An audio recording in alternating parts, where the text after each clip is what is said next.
All right. Here's hoping not everybody's in church. Switch that over to live chat and off we go. So let's give a few minutes for more people to join and we'll see what's going on this lovely Sunday weekend where it's hot as hell here in Texas. And oh God, did I just screw up everything by letting out a minor curse word in the first 5 minutes of the video? I hope that's not the case. So, had a great movie week last week. Of course, part of that movie week is going to be the subject of this particular live stream because I saw Superman, and the other movie references that I got were largely from Requiem for a Dream because Shane Davis put out his famous A2A cover, and that's probably sent the entire movie, or that's probably sent the entire internet looking for movie clips. My God, yeah, wow, what an inspiration, right? I mean, how do you go back and find inspiration from Requiem for a Dream to go and make a comic book cover, a pair of comic book covers off of that? Oh my goodness. I wonder how many people have looked that stuff up. I am just right now looking for. I want to make sure that I've got a particular video saved on my phone. God, I love the YouTube app because the fact that you can just download the world to your phone and then listen to it later when you don't need Wi-Fi or anything and you're not going to chew up your data plan, that's a freaking wonderful thing. And of course, with YouTube Premium, you can also get speeds up to 3 times normal, which is impossible for me to listen to. I can't listen to anything faster than like 2.5 times speed. But you do need premium even for that. You need to. Otherwise, I think you're limited to like double speed. And I'm so used to listening to things at double speed now that double speed almost seems slow, and I will often increase things to 2.5 times speed. So, what have we got going today? Well, I was hoping we could chat some about the James Gunn Superman movie. And speaking of super something, I saw an interesting tweet online, and this was from Empress Miki. Picardian Abyss says, I saw him action figure talk. Do you know? I looked this up yesterday because I had to respond to one of my favorite trolls, just basically saying it's like, oh, all you Rippaverse haters, even AI knows there's nothing to you, as if AI is any kind of authority on anything. I don't even know how AI really works. I think all AI does is it goes and it tries to find as much information as it can and take the majority opinion, or try and take the majority opinion from quote unquote trusted sources. And how's that been working for us lately? I mean, isn't that the whole thing about the current political distrust of the media and the climate? I've got one friend who just swears by the New York Times, and every once in a while I send her something that's like, look at what the New York Times said here that was not true. So all AI is going to do is just try and accumulate all this information, and whoever squeaks the loudest is probably going to win in the AI's mind. So why would we trust AI any more than we would trust the media? AI is a convenient tool, but you shouldn't believe it any more than you should, trust the guy on the street, because all you've got is somebody who's accumulating information. I mean, hell, it reminds me of times that I've tried to comment on things like politics, religion, and whatnot. And why should anybody trust me about anything? That's why I named my religion playlist "Don't Take This as Gospel," because I don't want you to just trust me on this stuff. Look at the sources for yourself. But one of the things that I did look up was the numbers for Gooding the Polymath versus 3 different Rippaverse campaigns. One of them was it's the current omnibus, the Rippaverse omnibus, and then there's the ISOM statue, and then there's Norfolka #1. If you look at all 3 of those campaigns combined, those are doing worse than Gooding the Polymath did, which is just mind blowing. Because Norfolka was the one we were all waiting for, wasn't it? I mean, weren't we waiting for Norfolka? I thought that was supposed to be the big draw at the end of ISOM. You had the after credits roll, and then Norfolka is introduced, and then all of a sudden you put them off for 2 years, and guess what? Everybody kind of seems to have lost interest, even though you've got this number one record up on iTunes or wherever the hell that was put. Uh, and honestly, that was kind of an earworm thing. That was actually pretty good in terms of being catchy. It was stuck in my head for days. No, I did not download it because I don't download music, and my music collection is pitiful. If anybody were to look at my music collection, it would be about a stack of CDs because I'm that old. CDs about yay big, probably. And honestly, I could probably let go of most of those, but it doesn't take up that much room. Oh, but yeah, I mean, the campaigns that I'm seeing on Rippaverse, whether it be the toy or the omnibus, I can't believe they put out that omnibus so soon. Why would you do that? How desperate for money do you have to be that you would even consider printing that? Uh, I just don't see it reminds me of the Pit Omnibus, and we will be getting back around to Mandy Summers. Speaking of which, let me go ahead now that we've got an opportunity and there's a few people in the chat. Let me let you know what the goal of this bribe stream is. Basically, there are things out in the world that I could review, but honestly, I'm not terribly interested in. And this is a comic that I've actually passed on a couple of times because I've seen the interior artwork and thought, yeah, no. Honestly, I almost worked on a book that was kind of like that, where you had a great cover, but you had kind of subpar interiors, and I almost was writing for that book, but I had creative differences with the creator of the property, and so that never went anywhere. Although some of it kind of did spawn like ideas for comics of my own that maybe I will work on someday, but who knows? And people are always asking me, well, where are your comics? It's like right now they're all in my head. With an exception of a couple, I have written scripts for a couple of comics where one of them is supposed to be published in a sci-fi comics anthology sometime, in the next couple of years, I'm hoping. And that one you will actually see a portion of the script for that one in my upcoming ISOM number 3 review. That's right, I have got the ISOM number 3 reviews going now, and those are going to be coming. I am waiting for YouTube to finish its checks on my ISOM number 3 video. If I go there, I see that it says checks still running, so that could take about a day. And I have a feeling it's because I included a small picture of a cartoon character, and it's probably like checking the entire freaking internet to see if that's like copyrighted material, as if like a still frame of a particular character would not be fair use. I mean, I don't know what the heck is going on with that, but the comic book that I am looking at is Mandy Summers' Super Dead. And the reason that my attention turned back to this comic is because, let's see, I'm also going to take a quick look and see what else may be live at the same time I am, because I may have picked up Dog's Time to be. Nope, I don't see anything that looks like it'd be competing. So good, I'm hoping. Now, there is a live stream that will be taking place at, I think, 6 p.m. Central Standard Time later today. Let me make sure I got that right, because I really think this guy should get a lot more attention. And his name is, or his YouTube name is Tough Martin.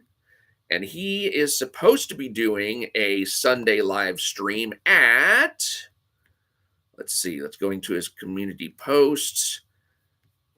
Sunday, 6:30 Pacific time, 9:30 Eastern Central. So 8:30 tonight is when Tough Martin is going to be on. If you haven't viewed anything by him, I would highly recommend his channel. So, uh, yeah, there is a title that I have been looking at, and it's such an interesting concept just on its face, which is that a superhuman, maybe a Superman type character, dies and is brought back from the dead in a sort of zombie type way. And that is all I know about the book. I do not know anything else about it. I looked at the interior art and thought, meh, and didn't really want to try. So now I think a challenge has been raised, and it's a very it's a fair challenge, I think. The challenge is by one Empress Miki, and I don't know anything about this person. I don't know anything about the feuds that might exist around this person. I wonder if I can do any sharing on this. Let me see if let's see, what is this? That's share screen. How does this thing work? I should probably try that in a private live stream one time before I try doing that and just wind up showing all my internet history, which God knows I know you all want to see, but really don't want to see. So Empress Miki is the X handle of, well, it's the X name of Miki Ariyama, at Miki Ariyama on X. And she has written a little screed against Mandy Summers, who is a stuntman who runs Stuntman Comics, and she hosts the Ballers podcast with Shane Davis and Dale Keown. And she's got several comics out, including the most recent one is Gemshock. Actually, the most recent one is Super Dead 2, which she's campaigning for right now. So, but Gemshock features the return of Pit by Dale Keown, so that's gotten a lot of attention. And she's also working with Dale Keown to publish the Pit trade paperbacks, collecting I think it's 20 issues of his original 1990s series for Image Comics. You know, he was almost the 8th Image founder. Interesting thing about Dale Keown is that the Image the famous 7 Image creators, who I believe were Rob Liefeld, Todd McFarlane, Eric Larson, Will Sportaccio, Jim Valentino, Jim Lee, Mark Silvestri. I think I got them all there. They were actually going to include Dale Keown with them, and on account of some criminal stuff he got into as a kid, I think.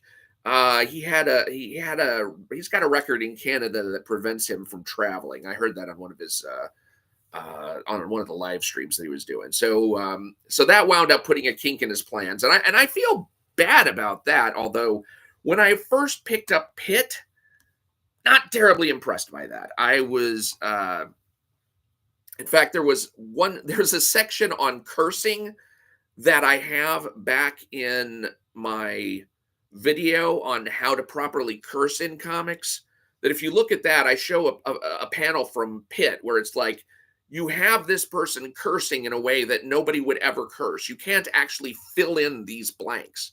This is not how people curse. So it's almost like, I'm just going to throw in a curse word and look cool. Like, don't do that. Either put the word in or use some sort of alternate, do something else with it. But anyway, yeah, it was kind of like Kubert speak. It was, you know, that combination of symbols and whatnot. B.L. Blankenship says, "Was it Kubert speak?" And yeah, I'm never impressed by that. And the same goes for, I think there was a recent issue. I made that video of commenting on cursing in comics when there was a recent issue of Wildcats from DC that had some cursing that was like, what is this even supposed to be? So, because you wind up taxing the brains of your people. There's you. You play how Blankenship says. There's Yosemite Sam speak too. I'd forgotten all about that. That kind of works more in the anime though, or cartoons. Do we actually say cartoons anymore? Is just everything anime? It's like American anime versus Japanese anime. We just use that term now. So, speaking of anime quality, yeah, the interiors of the Super Dead comic were to the extent that I was not really interested in picking that up and trying to read it. But Empress Miki on X issued the following challenge. She says, when your comic books are of great quality, you don't have to constantly defend them. The people and pros in Comicsgate will mention it. I gave honest criticism about Mandy Summers' inability to produce high level work, and she couldn't take it. So I trolled, just like people in Comicsgate did to Eric July. How Mandy responded is a sign of her being an amateur, and she took the bait. Comicsgate went nuclear on Eric July for misprints, style, name, script, redraw, splash page, 3D assets, etc. When he made excuses, people went harder, especially when he lacked a sense of humor. My question is, how come no one is reviewing Mandy's books to prove me wrong? Perhaps they don't want to hurt her feelings, so they cuddle and pander to her. I didn't buy her books because the interiors were not good, not because I didn't like her. And then she gives some interiors examples. And then talking about Gem Shock, she says the only reason this book made 120,000 is because of Dale Keown's name and cover. His work is fantastic and is always top notch. But for the rest of this book, I have my doubts, and I don't buy a book solely based on the cover and a small extra story. I hold nothing against Mandy, but I wanted to see if Comicsgate would look at her books the same way we looked at Rippaverse books. The current offerings from Stuntman Comics, that's Mandy's company, make Rippaverse, holy shit, make Rippaverse books look like Bernie Rice, and they're not even in the top 30 of Comicsgate. This is not coming from jealousy. In Comicsgate, we're supposed to say the truth about books. In Comicsgate, I assume that we want better stories and art. We also didn't want to be called names because the story and art was bad. I was promised great comics, and that's what I expect. Hail Comicsgate. Okay, that was Empress Miki speaking about Mandy Summers comics. Whoo! Yowza! The all-seeing Ian says, "Oh, but there's." I don't know if he's cursing or what. Oh, okay, that looks like a curse mic.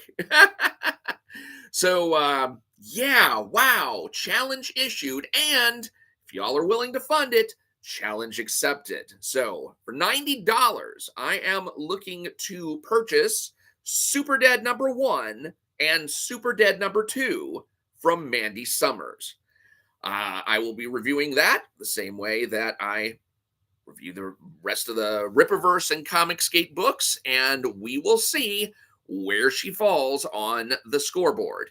So that is what I'm looking for. $90 for Mandy Summers, Super Dead 1 and Super Dead 2. Mike Wilson Art says, got Gem Shock the other day. While not pro level work, it was clean and readable. I'm not sure that it had the same level of clarity, or that I had the same level of clarity when reading Rippaverse stuff.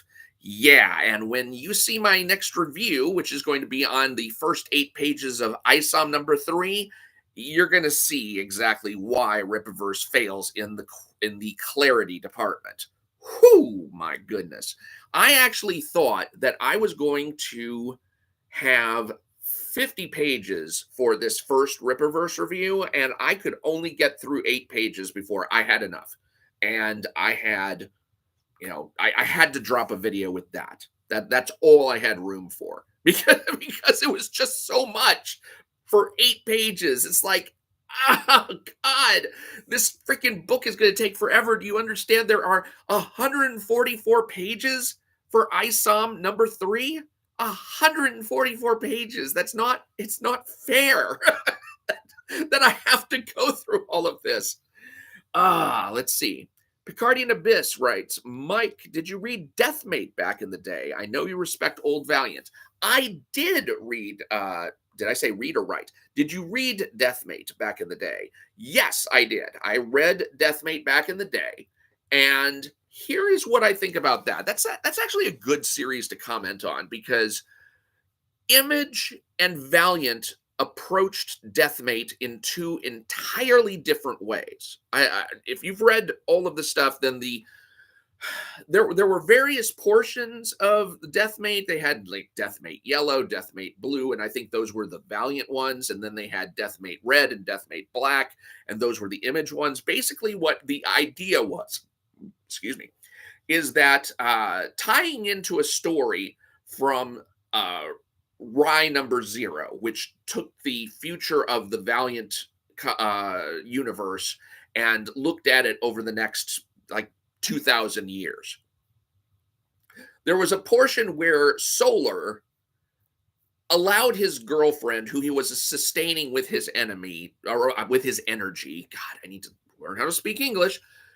He was sustaining his girlfriend with his own energy, and she had lived too long. She didn't want to live anymore, so he let her die. And at that point, his brain kind of broke, and as it is his tendency to do, his psyche fractured and split into two different Solars. And one of those Solars went off into the multiverse looking for new universes and stuff. And he ran into Void from Wildcats. And when they commingled their energies together, the universes that they attached to also commingled. And so you wound up with this amalgam type universe. If you remember the DC Marvel amalgam universe where they put together Captain America and Superman and called it Super Soldier. And then they took Storm and Wonder Woman together and put that together in a comic called Amazon. They did the same thing with the Valiant universe and Image universe, so that you had characters who existed in both universes, but or they were kind of integrated into their own amalgamized universe. I mean, that I can't remember all of the storylines or all of the things that went through there. But what I found was that Valiant went in a totally different writing direction than Image went. What Valiant did was they said, let's go and look at our particular stories, at our particular history of stories, and show how the amalgamization with Image changed those stories, made those into something else. And so they showed kind of if the Image characters had been incorporated into our universe or combined into our universe, then how would our traditional stories have gone? How would that have changed the lore? Image went an entirely different direction. With their stories, Image said, we're just going to create whole cloth, a world of Valiant and Image mix, and we're going to tell original stories of that. They didn't go back to their old stories. They just said, we're going to have all of these Image characters together with Valiant characters, and we're going to have them play out together and bouncing off each other. So it was almost kind of it was almost the Valiant attention to detail and care for lore that was expressed in Deathmate, whereas Image was just, let's just slap things together and see what sticks. And I thought that was kind of really indicative of what the personalities of those two companies were. Because Valiant, of course, was a single company with multiple properties, but Image was all of these different creators with their own custom properties and who were interacting in haphazard ways. And so when they did the Image Valiant crossover, that whole thing played out the same way. Mike Wilson Art says, Amalgam was fun, loved Speed Demon. I did not really care for the Amalgam universe. I mean, there were things that were interesting about it, and I did collect the entire thing, which later on, I think the only comic that I have kept from that whole Amalgam set was Amazon, John Byrne's Storm and Wonder Woman cross. I thought that was a good single issue comic that did an expert combining of those two universes there. Really, when it comes to the crossovers, I think that JLA Avengers that was done by Kurt Busiek and George Perez, that was probably the crossover par excellence between Marvel and DC, because Kurt really looked at what is it that makes Marvel different from DC. And even getting down to the part that because DC uses a lot of fictional cities and fictional countries, they actually have a bigger Earth than Marvel. Marvel just has pretty much regular countries, except they have Latveria, but that's that's like one of the only countries that's out there. Madripoor, that's a fictional city, but DC is just laden with extra space, and so they have a larger Earth than Marvel. And the DC universe, the heroes are worshipped more than in the Marvel universe. In the Marvel universe, heroes are distrusted. And so when you have this level of distrust versus this worship, you get you get weird reactions when the characters cross over into each other's worlds. Superman and the Justice League go over into the Marvel universe and they look at the Avengers and they look at how heroes are distrusted in the Marvel universe. And they're like, what did you people do to make the people of your planet so distrustful of you? How have you failed them so miserably that you have lost the trust of the populace? And then the Marvel characters going into the DC universe are like, how in the world are these people worshiping you as if you're gods and not just mere mortals? What kind of bombastic morons are you that you've put yourself above the populace like this? And they both had this like complete disdain for each other's worldviews. It was so funny. Let's see. Picardian Abyss said there was no Speed Force in the Marvel Universe. Flash had no ability to tap into his powers. It was a nice touch. Yeah, Kurt Busiek, I tell you what, that guy, I got a chance to talk to him one time at a Comic-Con because I wanted to compliment him on his Avengers number 23. Because after the Heroes Return thing, you remember Heroes Reborn was when the Image creators took Captain America, the Avengers, Fantastic Four, and Iron Man, and they created titles for those. And then when they brought all that back into the Marvel universe, they had this thing, Heroes Return, and then various people started new number one titles for Iron, or those four Iron Man, and etc. I'm not going to name them again. Avengers was done by Kurt Busiek and Mark Waid. I'm sorry, Kurt Busiek and George Perez. And for some of that portion, he brought back Wonder Man, who had previously died in the series Force Works. And when he brought back Wonder Man, now Wanda, who had separated from the Vision after the Vision had kind of lost his personality in the John Byrne Avengers West Coast thing, they kind of split up after that because he wasn't the same person anymore. So Wanda wound up falling for Simon Williams, whose brain patterns were the brain patterns for the Vision that formed the basis of the Vision's personality. So it was natural that she would be attracted to Simon. So we found this thing where the Vision was kind of stalking Wonder Man and Wanda. And they found it. And when Simon and Wanda went to a jazz bar, they saw the Vision off in the corner, and finally Wonder Man had enough, and he was like, all right, we're going to hash this out. Obviously, you have these feelings for Wanda still, and you're jealous of me and all that kind of stuff. And the Vision was like, I'm not jealous of you for that. I'm jealous of you for everything because you like jazz. And I'm like, oh my God. And that's when I realized the Vision is realizing that his love of things is coming almost entirely from Simon Williams. It's not his own.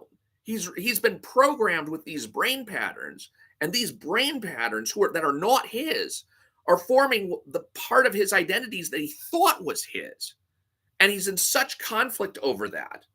He's like, at what part of me is not you? That was like just a masterstroke from Kurt Busiek. And I asked him, I said, how do you know so much about that? And he was just like, I got a stack of comics like about that high. whole wall full of Avengers comics and all that kind of stuff. Oh my goodness. Let's see. Let's go back to BL Blankenship. I've reviewed a lot of books, both mainstream and indie. The most appealing pitch to me within Rippaverse is easily Horsemen. It was okay. Cyberfrog from Ethan Van Sciver and Terror in the Trenches from Von Klaus excelled. Terror in the Trenches is one that I do have on my pending reviews list, if I'm not mistaken. Yep, that's about number 6 down the list. And God knows when I'm going to get to it because I saw number 3 is going to take a while. Wow.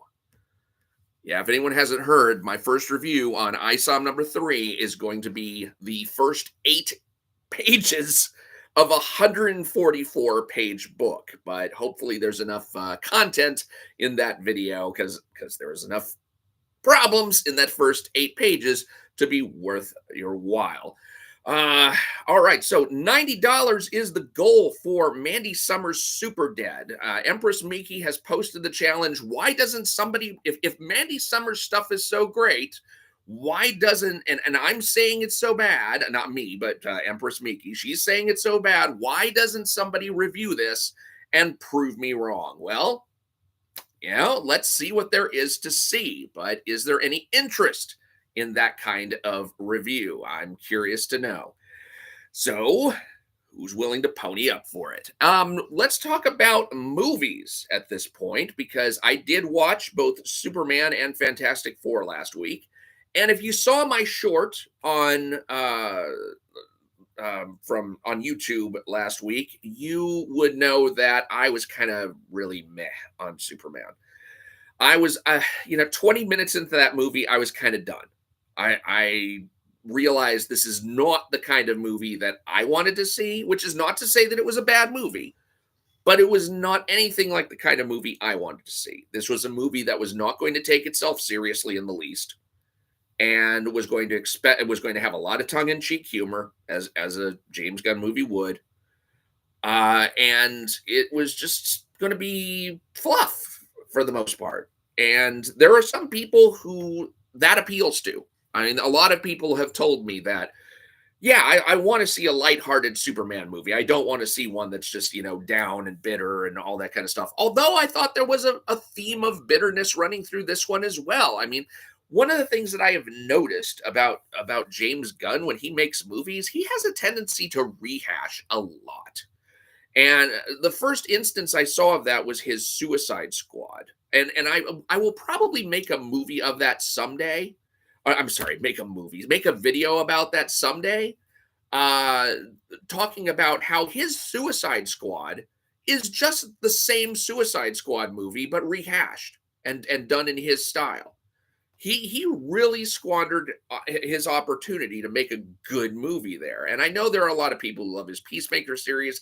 I thought that was crap. I watched the first episode and I'm just like, what the hell is this? And I think there's some level of people who like comics in the sense that they just want something fun. They don't want something serious, and maybe that's why they're down on the Marvel universe for being more serious in most cases. I myself am more of the kind of what would superheroing be like in the real world, and so the Marvel movies have a tendency to appeal to me more. Whereas the DC stuff that is coming out now seems to be more like, let's just have fun, let's just play with it. Let's just make wisecracks and do silly things. And I'm just not good with that. So I don't know how many more of the future DC movies I'm going to see. I mean, I didn't even like some of the stuff that was coming out of the Snyderverse. And by Snyderverse, I mean everything from Man of Steel up through, I think The Flash was like the last Snyderverse movie. There were a few movies in that I did like. I did like Man of Steel. I thought it was a good Superman origin story, even though it was only by the end of the movie that it became a, Superman movie. And we got to feel like, okay, the setup is all complete. We are finally ready for an actual Superman movie. And it reminded me of the James Bond franchise, where you had the first 3 James Bond movies, and all of that led up to the point where he could finally be James Bond. And like, come on, don't give us 3 movies where you're finally getting the character to be who the audience always wanted him to be. And then they only had one movie like that, and he quits. And then the next movie, I'm not going to spoil that for you, but it's they ruined the franchise for me at that point. I don't even want to see any more James Bond movies ever at that point. Let's see. What do we got here? Nick Clark says Horseman is so generic. The smart move would have been to make it about horses, especially since Isom owns a ranch. There you go. There you go. You had a good tie-in, possibly. You know, have Horseman start out as a ranch hand on Isom's ranch.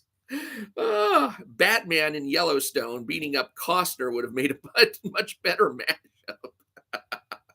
matchup. Shadowpunk says, face it, you just hate James Gunn times infinity. The surprising thing is, no, I don't, because I love Guardians of the Galaxy. I love that whole trilogy.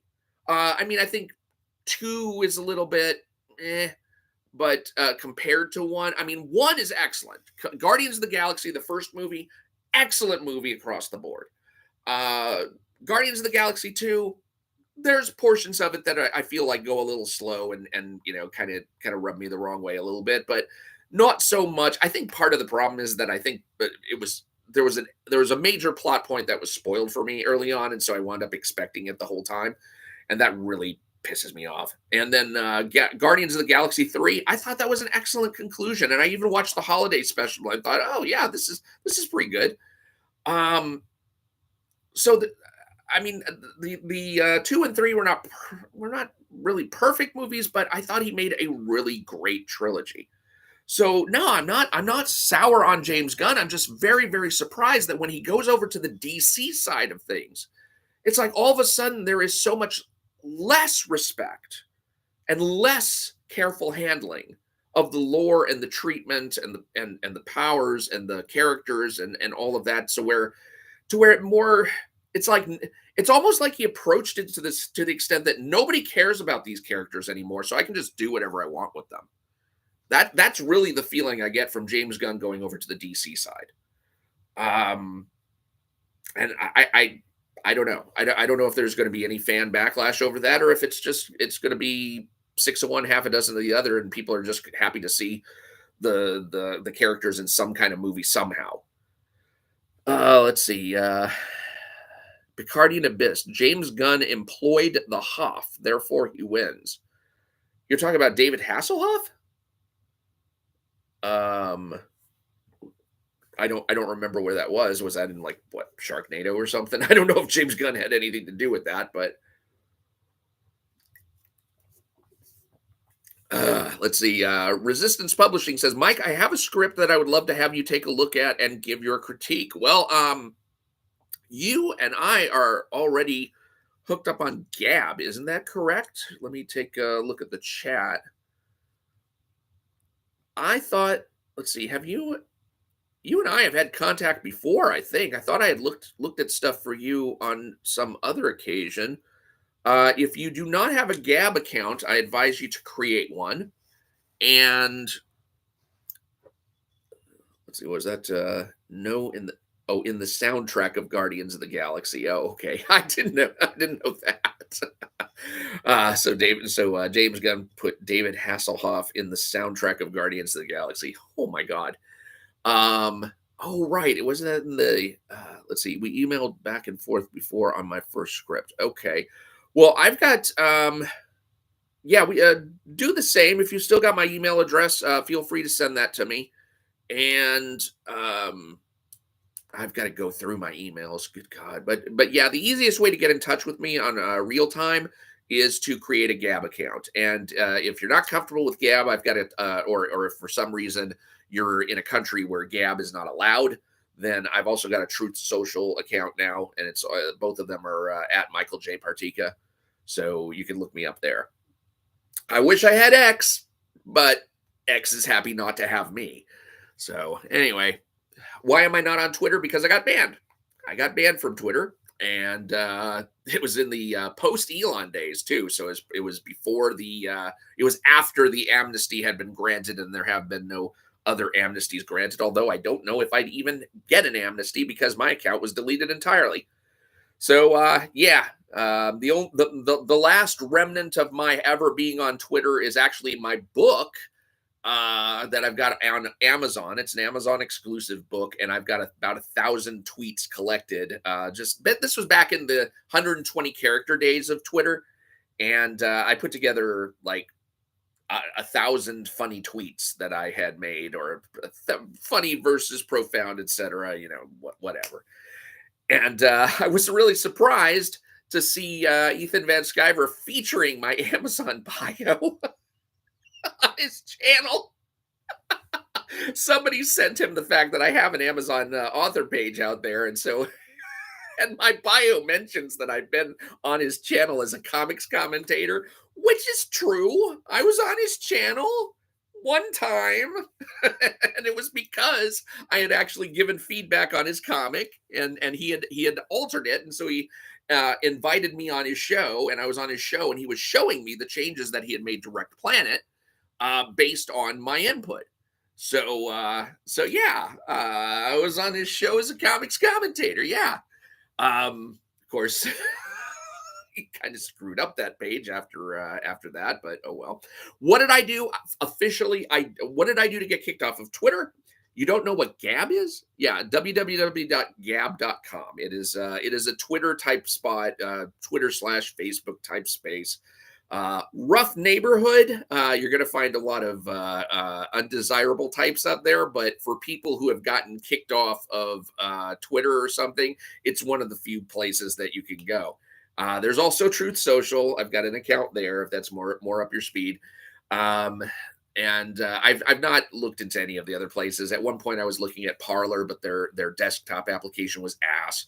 And Getter is another one I've heard of, but I didn't care for that one much. I mean, the problem, the real problem for people who can't get onto Twitter is the fact that they lose the network. They lose the ability to contact people whom they'd like to contact. And that's one of the things that I really hate about the fact that they ban people from Twitter. I mean, even if it's over stuff that's beyond the pale. I mean, I really feel like if you haven't posted something that is just outright illegal, then like calling upon violence and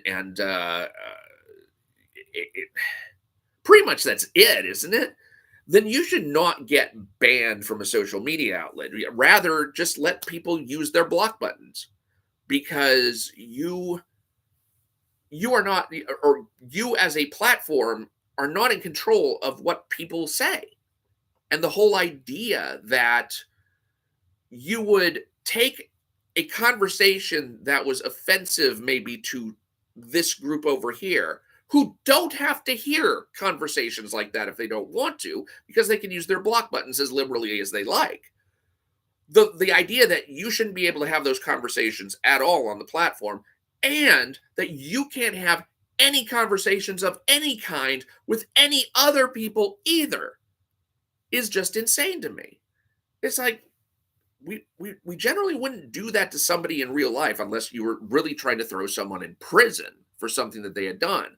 And usually, unfortunately, on places like X, you're just booted off for saying things that could be completely true, and yet they're not in line with the present way of speaking or thinking. Kind of like the New York Post when they got taken down for Hunter Biden's laptop. They were trying to break the story that, hey, we got this laptop from Hunter Biden, and it was turned into a laptop repair dealer, and he's turned it over to the federal government, and the federal government is basically hiding it from sight now. And we've got a copy of all of the contents, and the contents are pretty gross. And there were literally people crawling out of the woodwork, and Twitter actually shut down this newspaper's Twitter account for having that story. And what? Because they were telling the truth, but the truth was inconvenient to the message that the newspaper wanted to get out, or that the mainstream media and those who are aligned with Twitter wanted to get out. I mean, thank God that Elon bought the thing. But Real Nerdy Review says, yo, And Shadowpunk says, I would definitely ban you based only on your hatred of James Gunn. Infinity ban. But like I said, I don't hate James Gunn. I just hate what he's doing to the DC universe. Let's see. Picardian Abyss says, try social media in Canada. We have our government banning platforms outright. Yeah. Yeah. I mean, I bet you probably couldn't get on Gab in Canada. But as for what did I do? I was officially, I don't know. And the reason I say that is because when I appealed my ban, I had originally been struck for a particular uh, conversation that I was having with somebody. It was kind of like I had a conversation that was going on that was attracting a lot of attention, and then there was a side conversation in parallel that I was having with some other people in parallel with that. Well, I said something in that side conversation, and I got flagged and was told that my account was suspended until I removed this thing. And this was something that when I saw what they had flagged me for, I was like, wait a minute, what I said is just true. It's not like this is a matter of opinion, and it's not even a disparaging remark. It's just a matter of truth. And it's it, if I am supposed to take this down, you're basically telling me that I can't say true things of this kind on this platform. I don't think this should be included in the list of things that people can't say on this platform. And so I wrote them an appeal saying, hey, I don't think this is something that I should be unable to say on this platform. I'm perfectly willing to abide by your rules and take it down and never talk about it again if that's what you want. And I'll, if anybody wants to talk about it with me, then I'll direct them to some other platform where I can talk about it. So I'm not saying that I want to violate your rules, but I just don't think that this is something that it is forbidden or should be forbidden. And so, whatever they were going to come back with, that's what I would abide by. If they wanted me, if they accepted the appeal and would allow me to leave that up, that's fine. If they were going to say no, you still have to take it down and give me a 7-day suspension or something like that. But instead, I got notice that I was banned permanently, and I'm like, that can't be right. I mean, number one, I'm telling them right up off the bat that I'm going to be compliant with whatever they finally decide. But yeah, I mean, this is nothing. This is just a true statement that some people don't like to hear, and I don't understand what the problem is with it. So I sent them a message back, and what they're supposed to do when you appeal is they're supposed to send you a message back saying, this is the offending tweet, and this is the policy that you offended against. And so I asked them, I said, give me that information. And instead, they sent me back a form letter. And this form letter says, we have the right to ban whoever we want for any reason, and you're not getting your account back ever. And I'm like, what the? That's not even in line with your own policies. Can you at least obey your own policy? So I sent them another appeal, and I said, can you at least obey your own policy? Because you're supposed to send me back what it was I got banned for saying, and then what policy I violated against. Because I was starting to think maybe it was something else. Maybe it was because I remember at the time I had like 2 or 3 different accounts on Twitter, and I wondered if maybe they thought I was trying to get around the ban. But those were accounts that I never used, even though they were tied to the same phone number. But I never used those accounts because I had no use for them, and they weren't there for me. I hadn't even posted anything on them in the time that I had been suspended. So it's like I'm not trying to get around the ban, and I'd be happy to delete those accounts too if that offends you. So I sent a message just saying, look, according to your stated policy, you're supposed to send me the thing that I offended with and the policy that I offended against. And they did, and then they sent me back the same form letter. And I'm like, wait a minute, come on. I mean, at least obey your own policy. And then I threatened them with like legal action, although I have no idea what legal action I could actually take. And then they just deleted my account entirely. And I'm like, okay, well, I guess I'm gone. I guess that's it, and it's not like I lost anything from that as far as, content wise. I think there was a treatment of what I would have written for episode 9 of Star Wars that I would have said, okay, let's have this instead of the crap we got from Rise of Skywalker. And I kind of wish that I'd had a chance to save that off. But other than that, I'm like, well, damn, I guess I'm just not never getting on there. And surprisingly, I don't miss it as much as I thought I would. I mean, there are times when I wish I could respond to something that somebody says on Twitter, but honestly, it was way too much of a time sink and it's way too much of a temptation. So, I'm off it. That's fine. Let's see. Shadowpunk says, if Elon was legit, he would have reinstated you. So what does that tell us? Well, don't forget that this booting came after he had bought Twitter and after he had done the general amnesty. So, I mean, maybe I felt a little too free to say the things that I was saying, but again, like I said, this was just something that was true, and some people might take it the wrong way, but it's not. It wasn't an offensive thing in and of itself. Let's see. Resistance Publishing will never understand someone hating someone else who doesn't like the director or a character that you like. To me, hating a character or a person for that is ignorant, childish behavior. You don't own the character. Yes, the only reason we should hate someone is because they like certain characters that we don't like. Isn't that what we do with Rippaverse all the time? Shadow Punk says, yeah, just conform to the machine, Mike. That's why they sent you the form again. Well, yeah, I mean, if it was a form that was saying, I hereby recant these beliefs or what have you, it's like, I can't do that. Like, that's ridiculous. Oh my goodness. So far, I have got no takers on the $90 super chat goal for Super Dead number 1 and 2. And this may actually answer Empress Miki's question about, why is nobody reviewing this stuff? It seems like just nobody cares. Oh, God. This is actually the risk that I run. I mean, usually if it's a Rippaverse thing, I don't have much. What have I done the previous bribe streams for? Let me take a look at that. Because I've run a few of these things and I've generally met my goals, but this is the first time that it's just like dead crickets. So Yaira number 3 and Ripazine number 4, I raised $95 for that. Then there was for Ripazine number 3, that was probably a smaller amount. What else? Another bribe stream. Oh, that was for Ghost of the Badlands. Yeah, Ghost of the Badlands people actually wanted me to review that. Anything else? Helephant, I did fall short on Helephant. Bloodruth number 1, no, I actually got the money for that. Anything else? That was probably my first bribe stream. So generally the Rippaverse titles come in, and Helephant did not. Maybe I'll do another one for Helephant when the campaign's about to close. I was thinking about doing the same thing for Fearsome, because maybe people be interested in seeing a review of that. I'm kind of interested in seeing some of these, but I kind of feel bad about if there's something that I'm kind of curious to see about, and then I don't get the money for it. It's like, well, shit. Am I going to pony up? And if I pony up, well, then it's going to be like, well, he's just going to buy it anyway.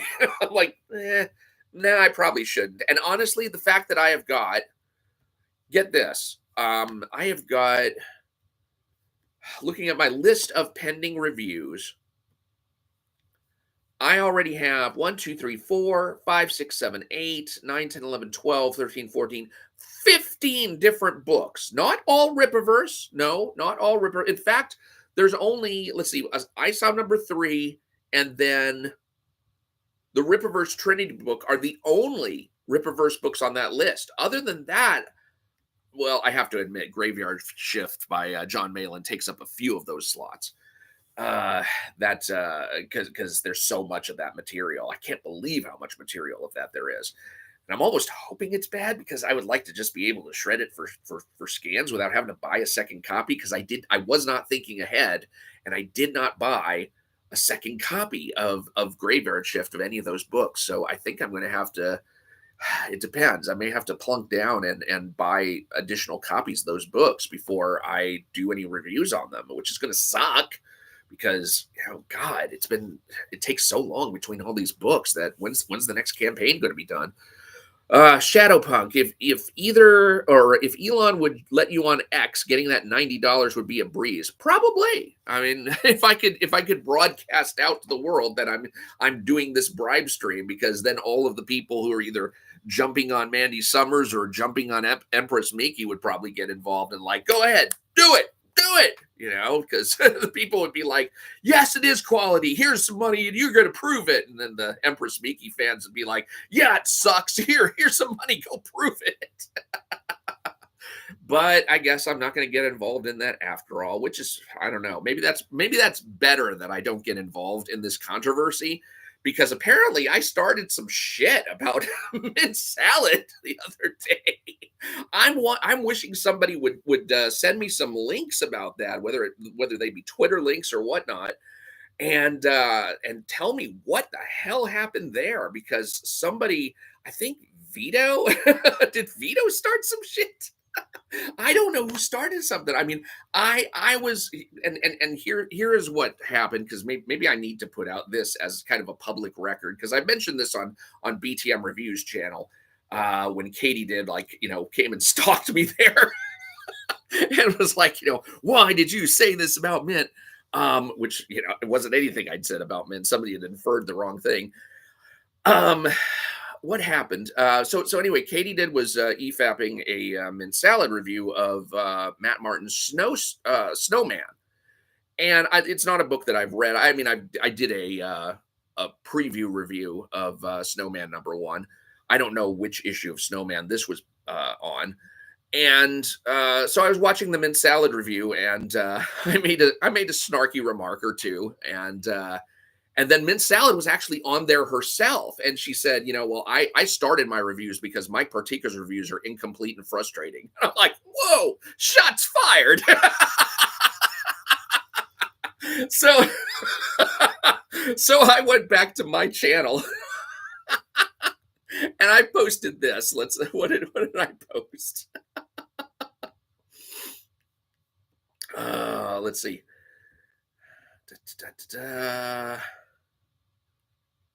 Come on.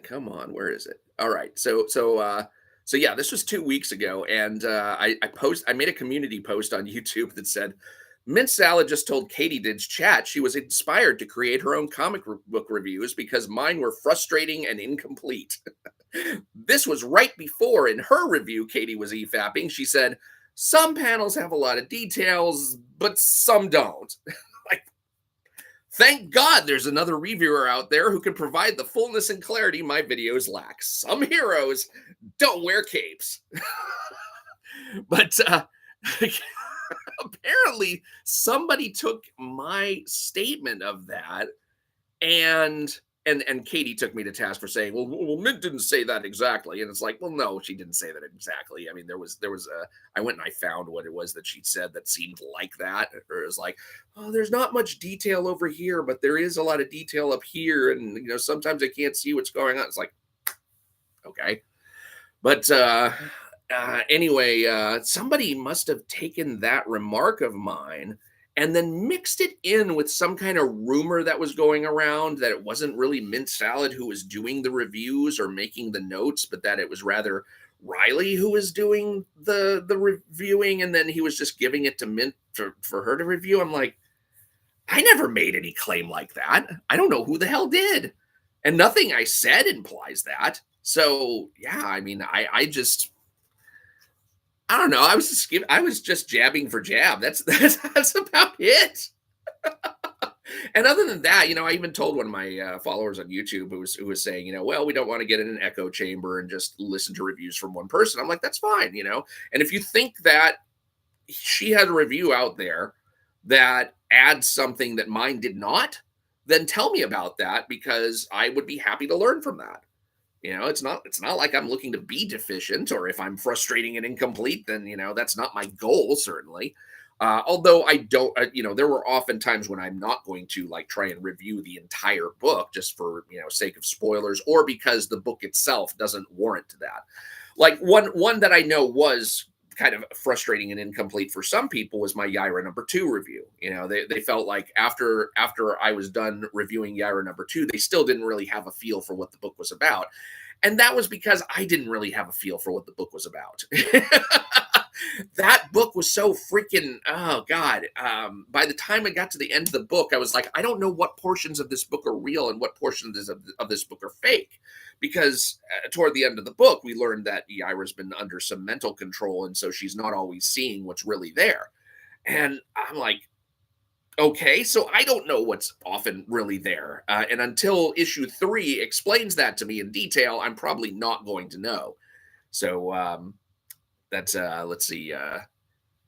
Shadowpunk says, Elon hates me infinity, and being off X makes me untouchable. Yeah, it does make things harder. It's kind of like if I were to get kicked off of YouTube for some reason, when I look at my videos that are on Rumble or on BitChute, I don't get nearly the amount of views because, why would people go over there? Anything that creates this is something that Scott Adams said a bunch, and it's true. And anything that creates friction between you or between people and you, that makes it harder for them to get to you or makes it harder for them to do what they want to do, it's going to turn off some of them. Some people are not going to put up the effort to overcome that friction. So there are people who are not going to go to Rumble to see my reviews. There are people who are not going to go to BitChute to see my reviews. Even though I've got in my description on my video saying, subscribe to me on all 3 channels. There are some people who don't have accounts on some of these channels. And all they do is they look at the stuff on YouTube, and if they want any social media content, they look at the stuff that's on X. And I don't blame them. I don't blame them for that. It's just that those of us who have been gatekept for one reason or another, and at some point, I do plan to create a business for myself that's in the comic book editing sphere. And if I do that, then I'll create a business account, and then that business account will have access on X to do business stuff. But it's not going to be for an account for me. It'll just be an account for business. So that's when I expect I will have more access and maybe more of a draw audience wise when I do that, but not until then, because I want to abide by the Twitter rules. And if they don't want me on there, then I'm not going to be on there, except as a business. It's kind of like when what's his name, Ethan got kicked for a while, and then he went through the all caps comics. Basically, oh, this is not really Ethan Van Sciver here. This is all caps comics, sir. This is just a business account for the company. And we know it's him. But same thing there. But I just use for strictly business reasons. And to shout out my YouTube videos because I'd be part of the business at that point. What was that? Picardian Abyss. I like Mandy as a personality, but in my opinion, Gemshock visually is too akin to Witchblade. You think? And I agree. Dale is the draw to her projects. Can never support Comicsgate or Rippaverse given bad shipping money anyway. Or do you think the shipping rates are too high? Is that what you're saying on Comicsgate and Rippaverse? It is like, I think for one of the reasons it's like $90 for the way that I calculate what I charge as far as the live stream goals go. And reminder to everybody out there, I am trying to collect money to review Mandy Summers' Super Dead #1 and #2. And the reason for the $90 amount is because it's $50 for the comics themselves, $10 for the shipping. It's another $4 at least in tax. And then the super chats YouTube takes a 30% cut of the super chat. So I have to divide whatever my final tally is by 0.7 in order to get the money that, so like $90 will get me almost the $65 that I need in order to buy the 2 copies of Super Dead #1 and 2, or the copies of Super Dead 1 and 2. I'm not buying double copies of those. Because I think they're small. I think they're thin enough that I shouldn't have to like bend them up much. I think they're just they're not square bound covers. I think they're softback covers, whatever. Uh, anyway, so yeah, that's why the amounts wind up being so high. I kind of wish they weren't, but oh well. Like I said, for the Rippaverse stuff, it's not really that much of a problem, is it? Let's see. Shipping. Let's see. Shadowpunk says shipping a comic book is astronomical when fulfilling a campaign. If you haven't been through it, you just don't know. Yeah, and I haven't been through it, so I just don't know. I mean, I assume that's one of the reasons why Eric July got himself a warehouse instead of just trying to do the shipping out of it. Well, of course, considering how many copies of ISOM he originally sold, that was probably going to be, a huge kind of endeavor. But unfortunately, that hugeness has not continued, and that'll also be addressed in my ISOM number 3 review coming up. So, yeah, as far as this live stream goes, I think we're probably just going to have to retire without getting the super chat goal hit this time. Maybe I'll do another one some other time, or maybe I'll need to go on BTM reviews and see if I can do the money begging that way, and let go for like 180 or something, and have Dave keep half. I don't know. I don't know. I don't think he'd go for that. That's fine. I don't care. Uh, so what else? What else? Okay, so Superman movie stuff. I did see an article on how Dean Cain was trashing the movie some. And Dean Cain, of course, played Superman in Lois and Clark when he was on ABC with Terry Hatcher back in the day. And he was particularly upset about the movie's portrayal of Ma and Pa Kent. And I was not happy with that portrayal either. Not that the actors did a bad job, they did what they were told to do. But what I did not like was the fact that you did not see Superman reflected in them. And the whole idea about Superman is that he is not the product of his Kryptonian heritage so much as he is the product of being an Earthman, or I mean, being raised by Earth people in Kansas, where you've got just down home Kansas values. And at the beginning of the movie in Superman, there might be some spoilers in here. I don't know. If you haven't seen it, I'll try not to spoil anything important. But at the beginning of the movie, Superman shows a particular regard for his Kryptonian parents because they sent him to Earth as a baby and has sent a message along with him that says, we're going to send you to this planet that has a yellow sun and all that, and you're going to be pretty much a god among men, but we want you to serve the people of Earth, and so on and so forth. And he listens to that message on repeat sometimes to psych himself up. It brings him comfort. And so when you start the Superman movie, you get this more of a sense that Superman is really an alien on Earth. And when you're introduced to his foster parents,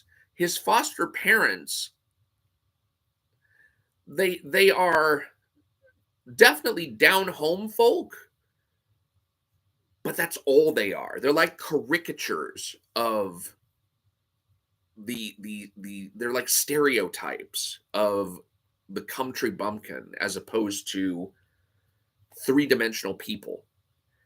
And Jonathan Kent, especially Superman's father, cries a lot, and to the point where he's like the emotional one in the family, and his nickname is Mush for being such an emotional guy. And that is so contrary to all of the portrayals of Jonathan and Martha Kent that we've seen in the past, where generally speaking, both John and Martha are, kind of ramrod straight backboned, solid country people. And maybe that's a stereotype in and of itself. And then, James Gunn has just transferred one stereotype for another. But really, it's like the Kents, at least as John Byrne portrayed them, were diminutive in size, but they were strong in stature. kind of like that to Ergo the Magnificent from the movie Crawl. I'm small in size but tall in stature. Uh, but um, but in this movie, it's almost like they were all heart and no head. And I felt like that was, and I think that's something that James Gunn said that he was going for, was that he wanted, one of the messages of the movie is that we need more heart in the world. We need more kindness in the world. We need less of this viciousness that we have for each other on social media, and more genuine empathy. So,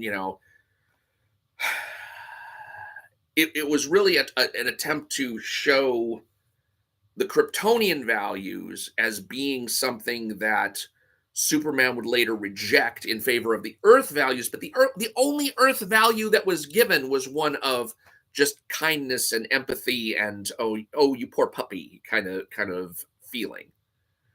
Like it's better to have a good heart than anything else. And I don't know, maybe that's just me, but I have always had a tendency to feel like animals have heart. Animals can love, and can love unconditionally. Animals have affections for one another and can have affections for humans as well. Humans, however, have brains. And to me, one of the highest things that you can value is rationality. Not just feelings, but rationality. Now, when you can get the two to coincide, that's great. You want to have those two in sync, ideally, but you don't want either one to the exclusion of the other. You don't want the heart separated from the head, and you don't want the head separated from the heart. And I feel like a lot of the, and that's where I think a lot of the political divisions that I experience come from, is because I see a lot of people who are saying, well, me being a Republican, what I get a lot of is, well, Republicans are just not nice people. It's like, no, we're nice people with brains attached. We don't let whatever is nice about us overrule the fact that there are some things in the world you can't really do. That there are some things that don't fit into a good society. Whereas on the Democrat side, I feel like there's this kind of desire to be emotional overall and not really think through the consequences of, well, if we do this, what happens? Now that's not unilaterally, but it has been kind of a consistent refrain, I think, between Republicans and Democrats for at least the last 20 years. Because when I first tried to become an educated voter, I did not know really anything about Republican versus Democratic politics, which is why I always think that when people say, well, we need to lower the minimum voting age, it's like, shit, we need to raise it. I mean, I understand why it's lower. I understand why the 26th Amendment was passed. People who are getting shot at ought to have a say at their leaders, who are in who their leaders are, who are telling them, here's the situations we're going to be telling you to get shot at in. So it's like, all right, fine, 18. We'll keep it at that. But God, don't put it any lower, because the people who have it lower than that have no brains and no information.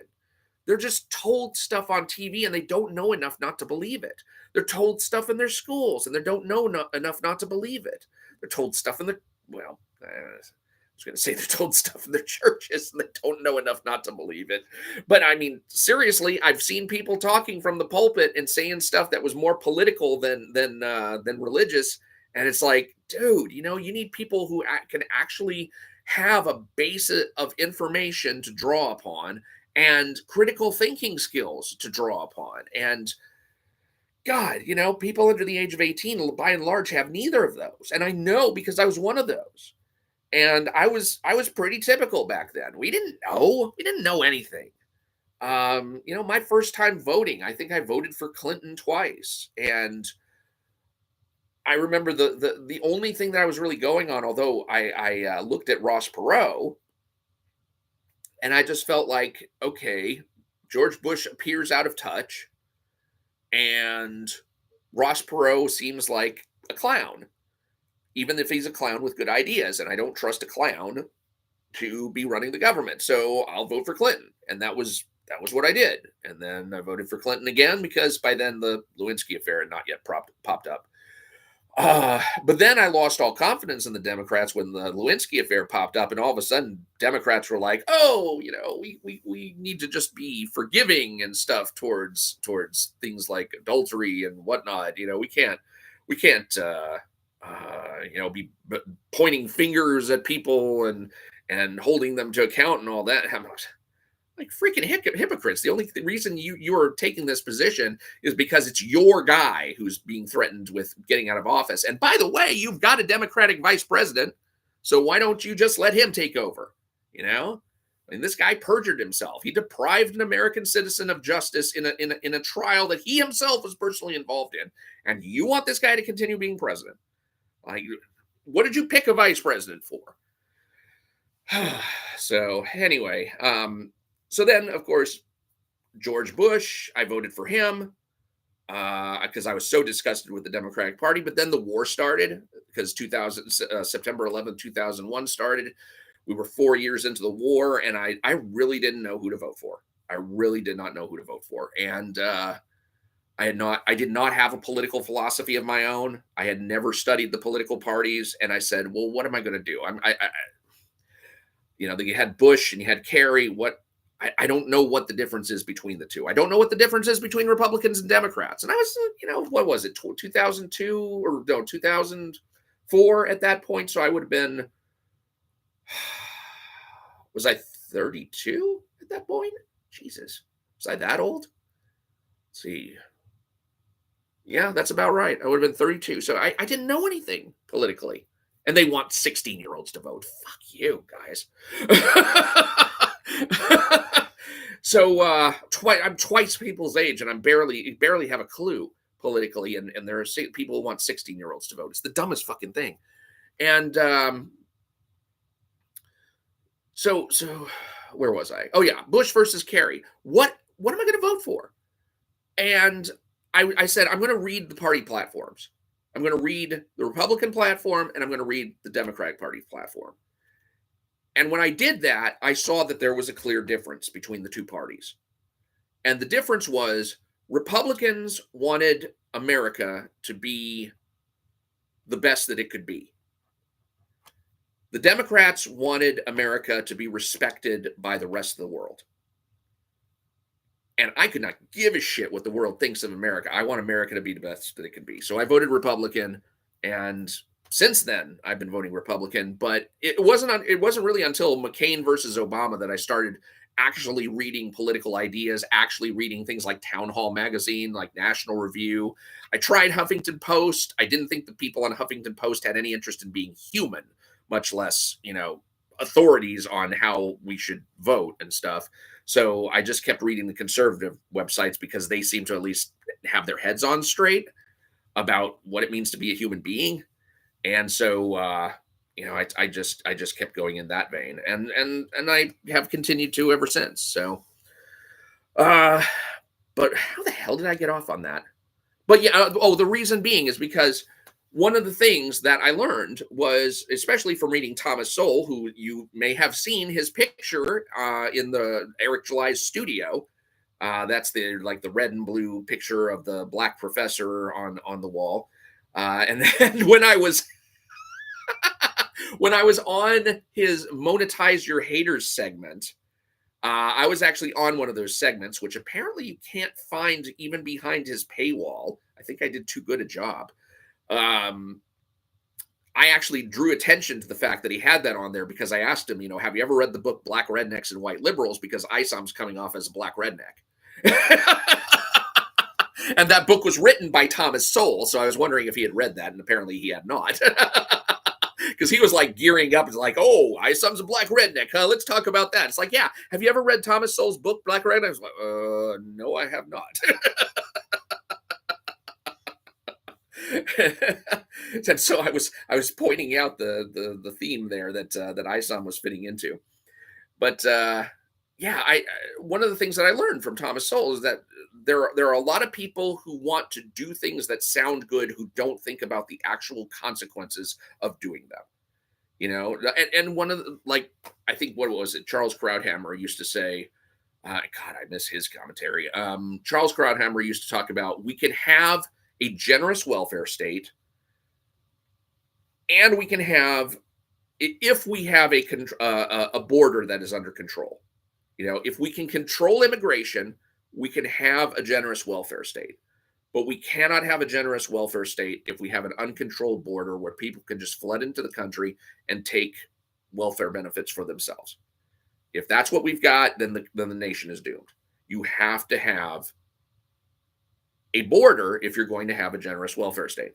And it was like everybody on the left was like, no, no, but the people, it's just not fair if we keep the people out, and it's just not right. They have such hard lives outside of the United States. They need to come here and we'll take care of them. It's like, can't do that. Can't do that, because all you do is wind up taking money from everybody else, giving it to these people who just got here. And where do you think that leads?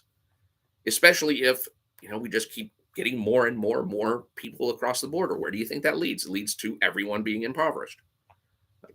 That's not going to take us anywhere. That's not going to take us higher. And I'm sure the world will think well of us for having done it, but you know what? We're not going to exist long. And my goal is to make sure that this country continues to exist. Oh, let's see. Fan art exhibit says, I did not like the Kents in that film. Yeah, I didn't either, because they were representative of people who are all heart and no head. They didn't bring anything to the table except their empathy, except their caring. And maybe that is a value that's deficient in the world, but that value has to be tempered by rationale. It has to be tempered with an understanding of what your resources are and what you can accomplish with them. And I feel like James Gunn's point throughout Superman was almost as if to say, brains is nothing, brawn is everything. As long as you've got brawn and you've got heart, as long as you have, because that's what crypto is. Crypto comes to the rescue how many times? And what is crypto? Crypto is the representation of might and empathy combined. And what it seemed like James Gunn was saying throughout that movie is, that's all you need. That's all you need. Brains just gets in the way. Might plus empathy, that's all you need. And that's garbage. It's not true. Oh, let's see. Retro Red Light, in Man of Steel, the parents have more brains. Yeah, that is true. And yeah, you see Kevin Costner in Man of Steel taking more of a distrustful stance towards how the world is going to regard Clark as a superhuman. He understands that the world is more prone to fear than trust. And so when Superman hits the stage, that's exactly what happens. People distrust him. People, think, oh my God, here's this alien who can overpower all of us. And that is why I say James Gunn likes to rehash prior movies, because he rehashed Man of Steel and Batman versus Superman with that particular theme. What does Superman do in Batman versus Superman? He goes into a foreign country and interferes in their conflict, and then he's called to account for it by the media. What happens in this Superman movie? He goes to a foreign country, interferes in their conflict, and then has to be called to account to it by the media and the government. Same fucking movie. He just took the same movie that was done before and did it his way. And it's the same thing that he did with Suicide Squad. He went back and he looked at Suicide Squad and said, I'm going to make that same movie my way. God, it's what a waste. What an absolute waste. When we know that he's capable of so much better. We just saw 3 Guardians of the Galaxy movies. And they were great. So what the hell is he doing, wasting himself on these DC movies for? If all he's going to do is copy what other people have done and put his own little quirky, funny spin on it, that's not getting us anything. That's not giving us anything new.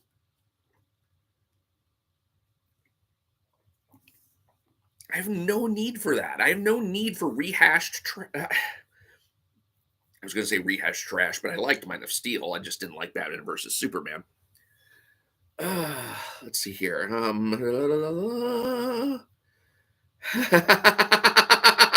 Picardi and Abyss says, in my opinion, you would get money faster if you said you were reviewing Dean Cain's comic, given his media profile at the moment.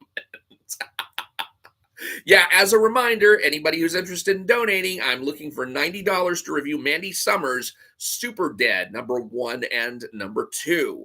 She's currently running her Indiegogo campaign, and I'm trying to see if anybody's really interested in having me review that, because Empress Miki on X unleashed the challenge. It's like, hey, I'm saying Mandy's, Empress Miki, I'm Empress Miki, and I'm saying Mandy Summers' stuff is crap. Go and review it and see if you disagree. And I'm like, okay, I'm perfectly willing to do that, but I don't want to waste my time if that's not what my viewers are interested in. And so far, that does not seem to be. Woo, boy. The people do not seem to be interested in that. Nick Clark says, it's more than that. The entire left-wing enterprise is based on manipulating the kindness and empathy of its supporters to say one thing and do another behind the scenes. Yeah, I mean,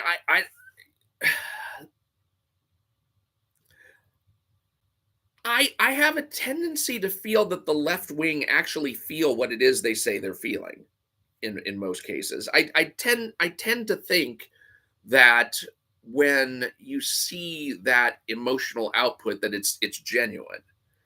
But I also think the lack of reasoning is genuine too. When we see the socialist policies planned by this Mamdani guy in New York, and it's just like, are you out of your freaking mind? You want to put in government-run grocery stores in places and drive all the mom and pop shops out of business so that there's going to be less entrepreneurship and less money going to people's hands, so that the people will become more dependent on the government. I guess that's what you want then.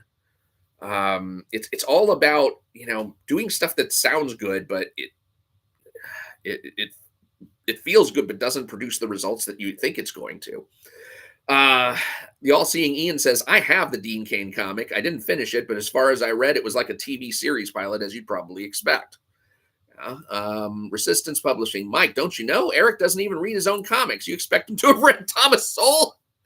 I tell you what, I mean, one of the things that I have brought to the fore, and I think I'm the only person who's even talking about this, is the whole Mick Davies thing. And Mick Davies is a character that was introduced in ISOM #1. Now, we never learned his name in that comic. His name was never mentioned. All we know is that he's a police officer. He's a white guy. He's the boss of other police officers. He's got white hair, white-haired white guy. And we don't know his rank. We don't know anything else. But he works for the police, and he's boss over other police officers. So ISOM #1, that's all we know of him. In Yaira #1, we learn his name is Mick Davies, and we see him in a uniform rather than in plain clothes, which we had seen him in before. But, sometimes cops wear uniforms or plain clothes for different reasons. So, it just depends, especially if you're a police chief. And so I'm thinking, okay, well, this guy is the chief of police. And so then in Horseman, Welcome to Florispark, we get introduced to Mick Davies again, except this time he's a black detective. What? Yeah, how did this white chief of police become a black detective? And so I sent in a super chat on Heels versus Babyface's channel, because I've been blocked from the Rippaverse and Eric July channels. And I said, how is it that, Mick Davies is a white police chief in this title and a black detective in this other title? And Eric July says, oh, he's always been a white police chief. And so I've literally got the video clip of that. And then I find out, I go to the Fan Expo Dallas this last year, and I see the Soska sisters there and Eric July. And I asked the Soska sisters, I said, what about the fact that you've got this white police chief, Mick Davies, who's also a black detective? And they're like, no, Mick Davies is a sergeant, or he's a detective, not a police chief. I said, really? Because Eric said he's a police chief. And they're like, okay, what? And and I said, and we also have to deal with the fact that he's black here too. And they just had nothing. They had nothing to go on. And I was trying to tell them, it's like, well, this is a character who's been around since ISOM number one. It's like, oh well, we haven't been around since ISOM number one. We were hired after that. It's like, y'all are the lore keepers. It's your job to keep the lore straight, no matter when it was written. You know?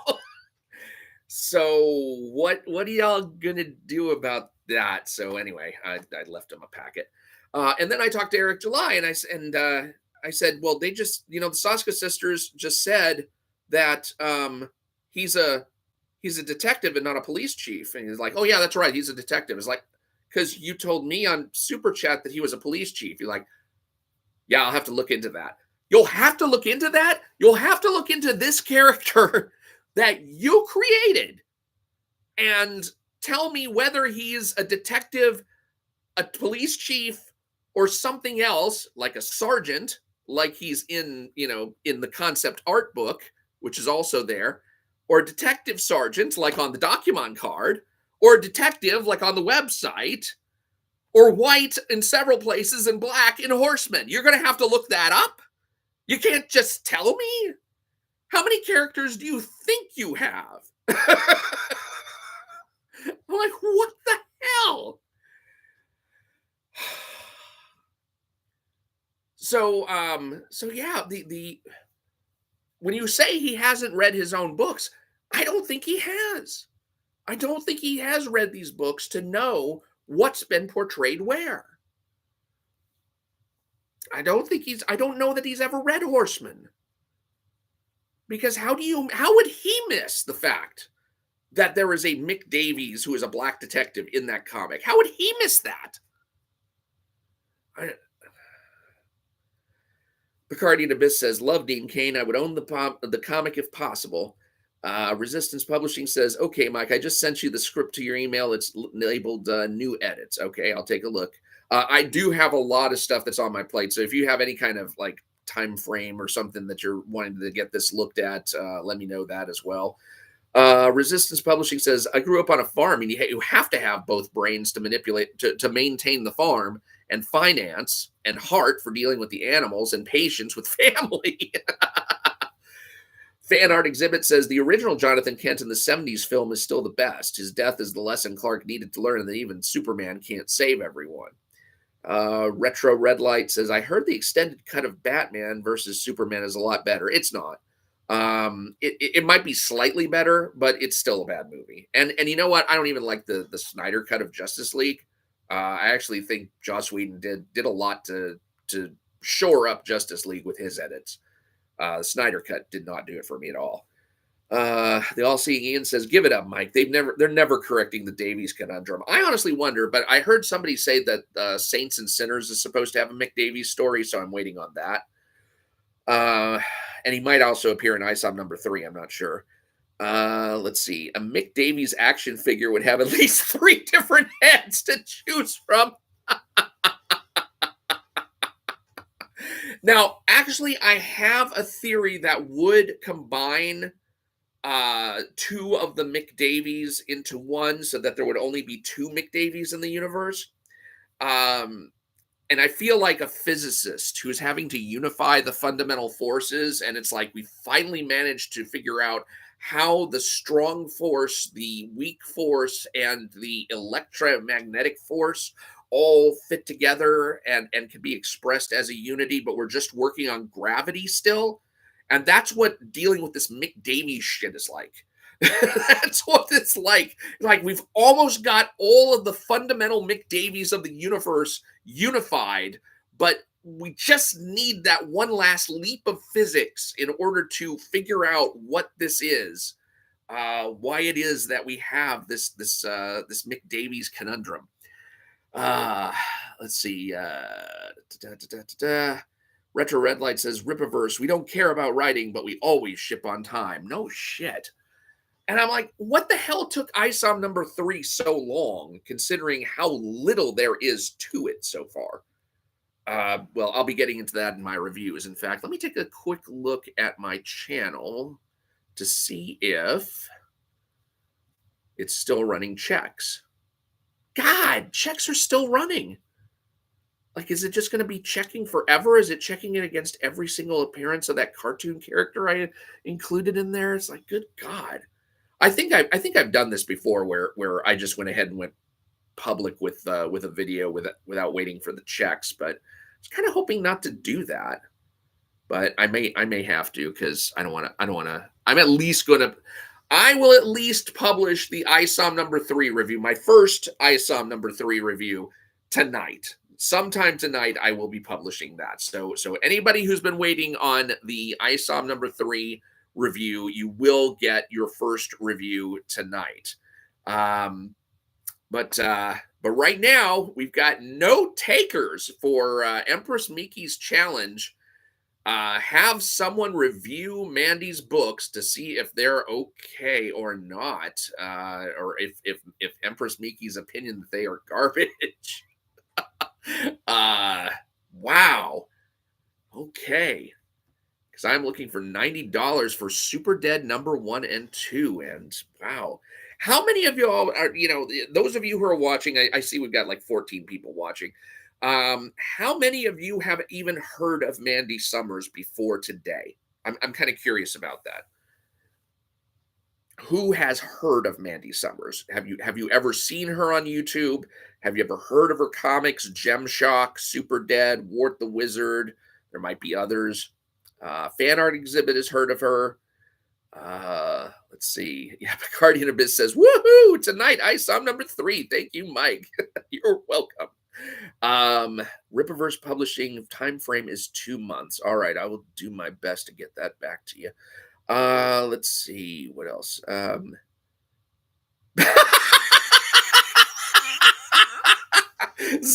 Zane Palmer, author, says, Mandy Summers. Now, that's a name I've not heard in a long time. Speaking of Obi-Wan Kenobi. That's funny. Picardian Abyss says, oh, I've seen her. Let's see. Resistance Publishing. Mike, I actually look forward to your indie book reviews. Got to know if my competition is any good compared to my writing. Let's see. Picardian Abyss. Picardian Abyss says, I've seen a lot of her. So you've seen the leaks, I take it. Retro Red Light, I know her. All Seeing Ian says, yes, I don't watch her, though. Retro Red Light says she's the blonde chick with the big buckets. Oh gosh, yeah. I my 2 favorite comic skaters are Ethan Van Sciver, top position, and Shane Davis. I'm not saying he's the bottom. I'm saying just he's number 2 on that. I will generally watch things that they're on, but I'm not a huge fan of the Ballers show where he's with Mandy and Dale, just because I don't know. I feel like there's something about that energy that doesn't do it for me. But that's just me. I mean, that's completely a personal preference thing. Resistance Publishing says, I know her but don't watch her. Yeah. As far as any of the other ones, I mean, John Malin, I'll watch his show if Ethan or Shane are on it, because I like their banter. Yeah, I enjoy the banter that goes on between Ethan and Shane, Ethan and John, Shane and John. That's generally those are the relationships that I enjoy tapping into the most. But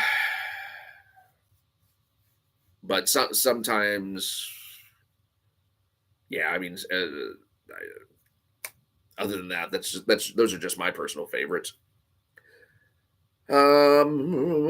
Let's see. Well, I think I'm going to go ahead and call it a night, because we are not getting anywhere on this super chat goal. So Yeah, EVS is more like a radio comedy host. I mean, he's great. He's really honed his skills as far as presentations, as far as making himself into a personality. And that's the thing is ego is something like Scott Adams says. Ego is a tool. Ego is something that you have to dial up when you need to and dial down when you need to. So he presents himself as a huge ego person, and it's necessary. It's necessary when you're out there selling yourself, because when you're selling your product and you're selling really yourself, I mean that's what I kind of wish people who buy into these like pyramid scheme type things do, because I know like a couple of people who have done that.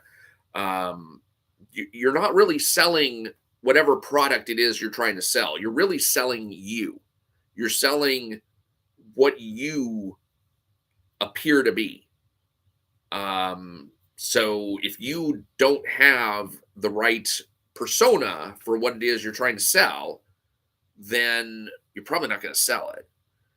So you have to kind of be the avatar of what it is that you're selling. And that's it's just well, if I'm if I'm ever selling myself, and I'm selling my services as an editor, at least I know that people will be able to look at me and it's like, oh yeah, I see him as the kind of guy who could completely be anal retentive about punctuation. That's the guy. That's the guy who can do that.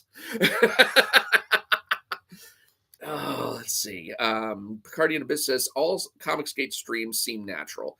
Eric comes off forced, like he's paying people to talk to him. Yeah, I used to listen to Eric's channel, and I just eventually got bored with it. And of course, it does me no good now that I can't respond to him on anything. I can't even pay him a super chat. When you get blocked on one of these YouTube channels, you can't even give them money. It's pretty amazing. It's like they're even willing to turn down money just to not hear my opinion.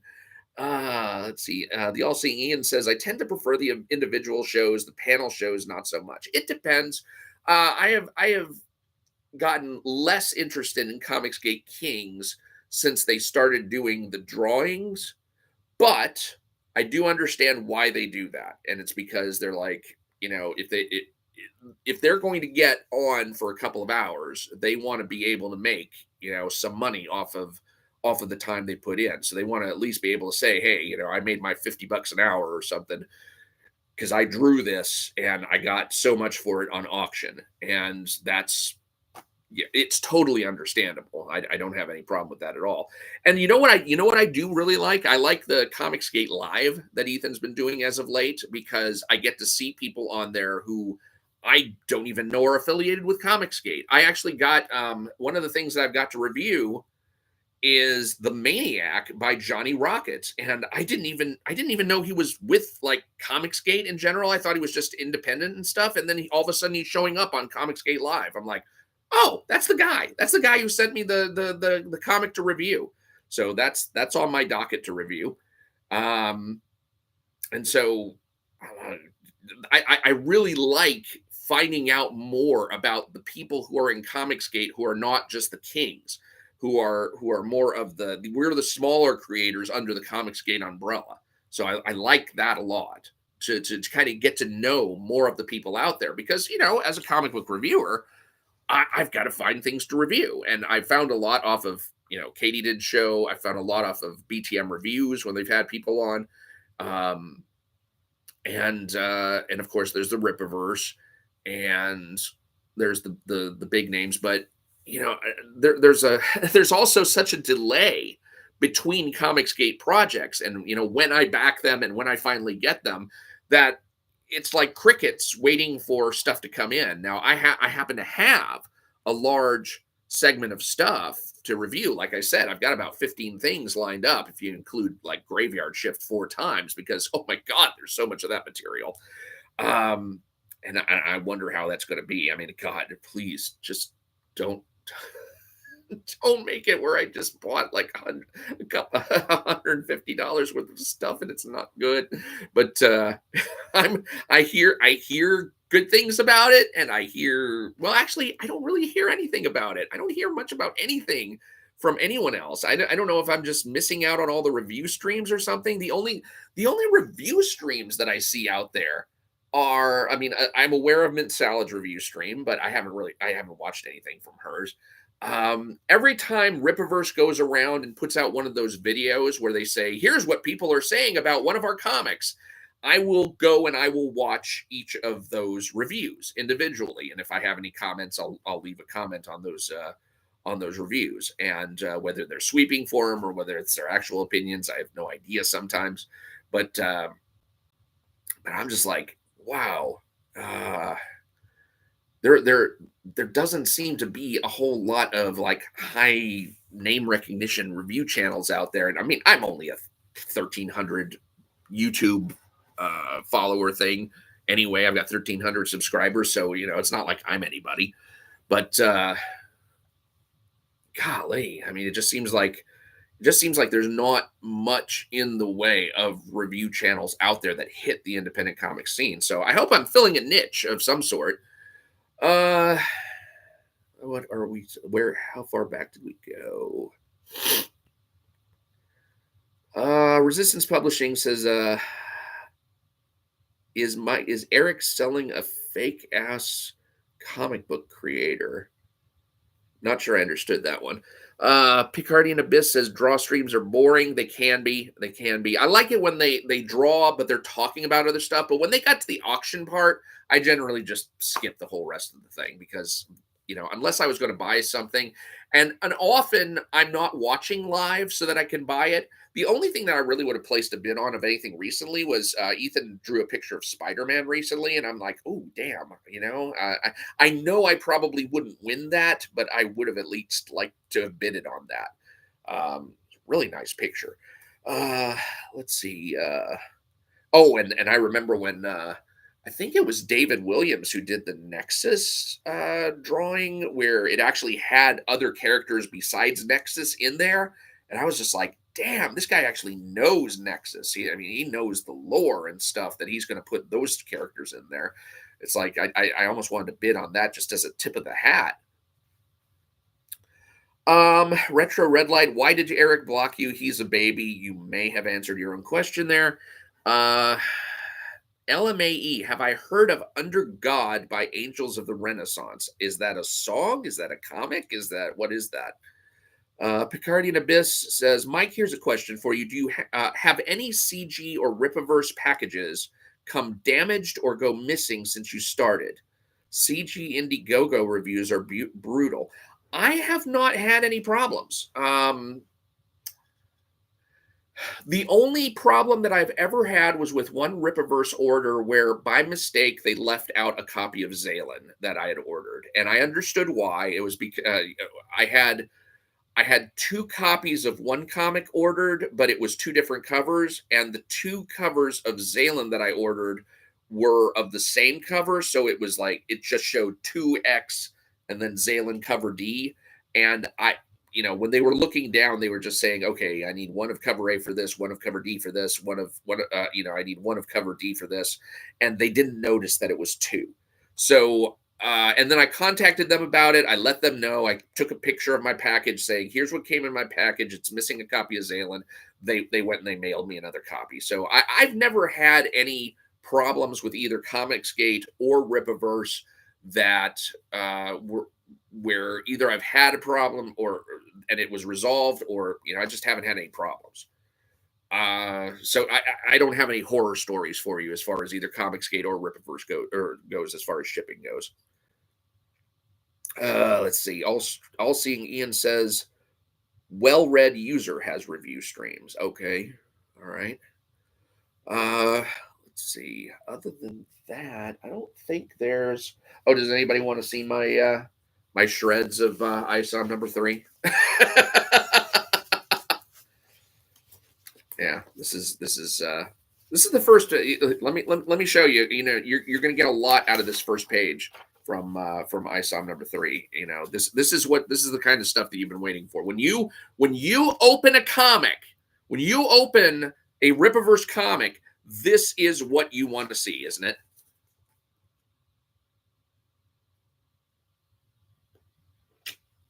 Yep.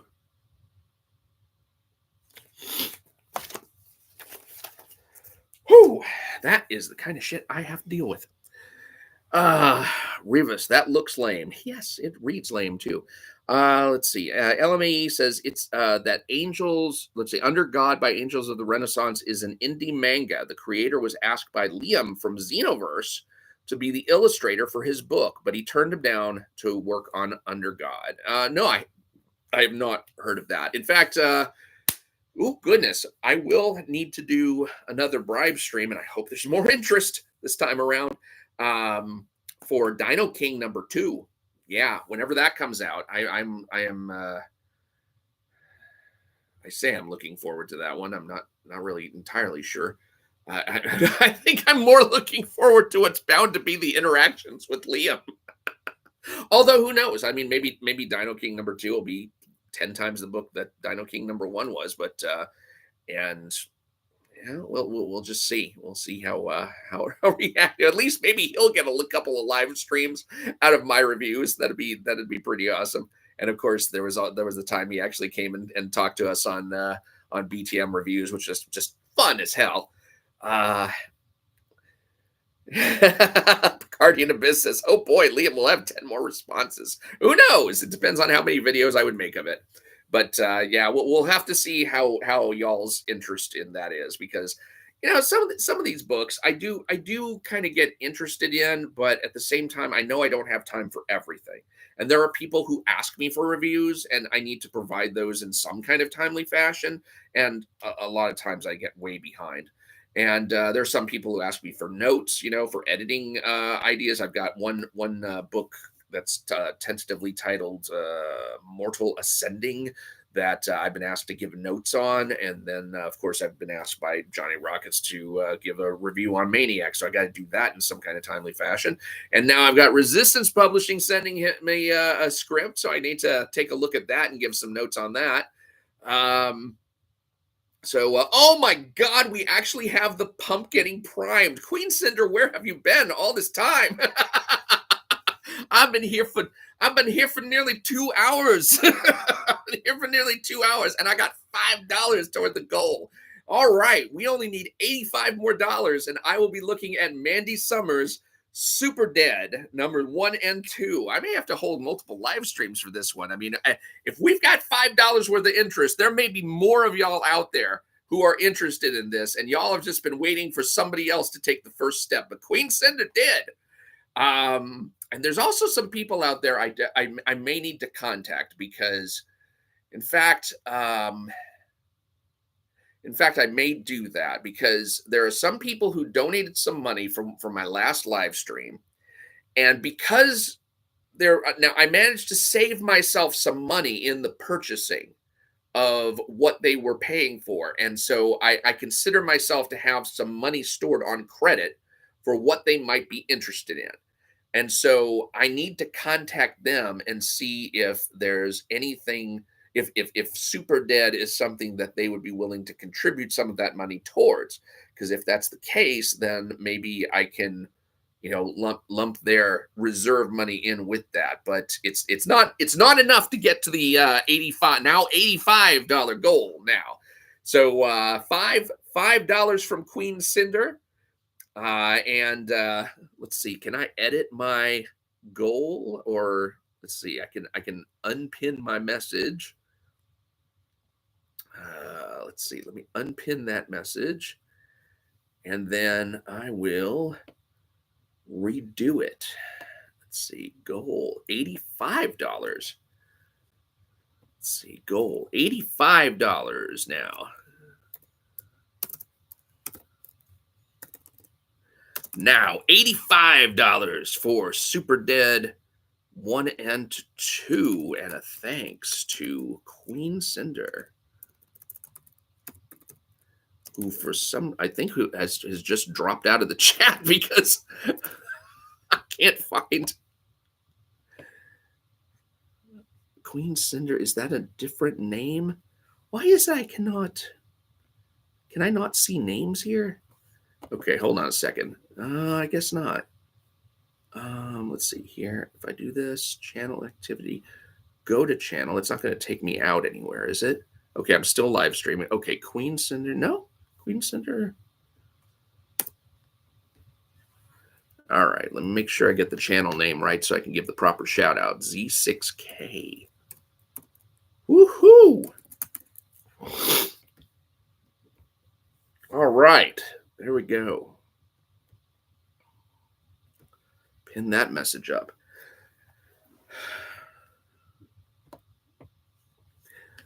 So I wasn't gonna discuss Fantastic Four at all, but I will say that I freaking loved that movie. And I do wonder though how it appeals to people who know nothing about the Fantastic Four. If you are somebody who doesn't know about the Fantastic Four at all, if you have never, you see your super sticker, okay, yes, it is there. I tried, yeah, I was trying to look up your username and I had to go to your channel in order to see it. I guess that's just a function of being in live chat or something. Um, but thank you. Thank you very much. I appreciate that. Let me think here. Fantastic Four. I was wondering if people who don't know anything about the Fantastic Four will be, underwhelmed by it possibly because they don't necessarily have the flashiest powers that there are. They don't have the flashiest uniforms either, especially since they kind of light blued the things up. But as somebody who has known about the Fantastic Four for practically my whole life, I mean, I think I picked up my first Fantastic Four volume. It was one of those paperback volumes of Fantastic Four 1 through 6, and it was it held the first actual 6 issues of the Fantastic Four in it. So I got to read, about the origin of the Fantastic Four and the Skrulls and the Miracle Man and what was number 4? Not sure I remember what number 4. Oh, that was Submariner, and then Doctor Doom, and then Doctor Doom and Submariner was in number 6. And I reread those things so many times. I reread that book. I just read it over and over and over. So seeing this movie, just how well they handled all of the characters. I mean, say what you want about Pedro Pascal's politics or anybody else in that movie or something. I don't know anything about anybody else in that movie, but holy shit, was that a good movie. And he did a perfect performance for Reed Richards. I thought he was just dead fucking on. Everybody in that movie was so on point. And they made it a great character driven movie. Picardian Abyss says NFL preseason is on. Mike, thanks for responding and good luck. Wish this poor Canadian could contribute money. You can't? Oh, the poor Canadian. Sorry, I thought you were saying that because you're in Canada you couldn't. But thanks. No, it's all right. Thank you for being here. Hail the chat and God bless, folks. Okay, thanks for being here. Tiger Blood says soup or bread. I don't know what that means. Soup or bread. You got me on that one. Thank you. Tiger Blood has changed the goal. The goal has been knocked down to $75. We're now looking for $75 to get Super Dead number 1 and 2. So let me go ahead and copy that message. And let's unpin that and put up the new goal.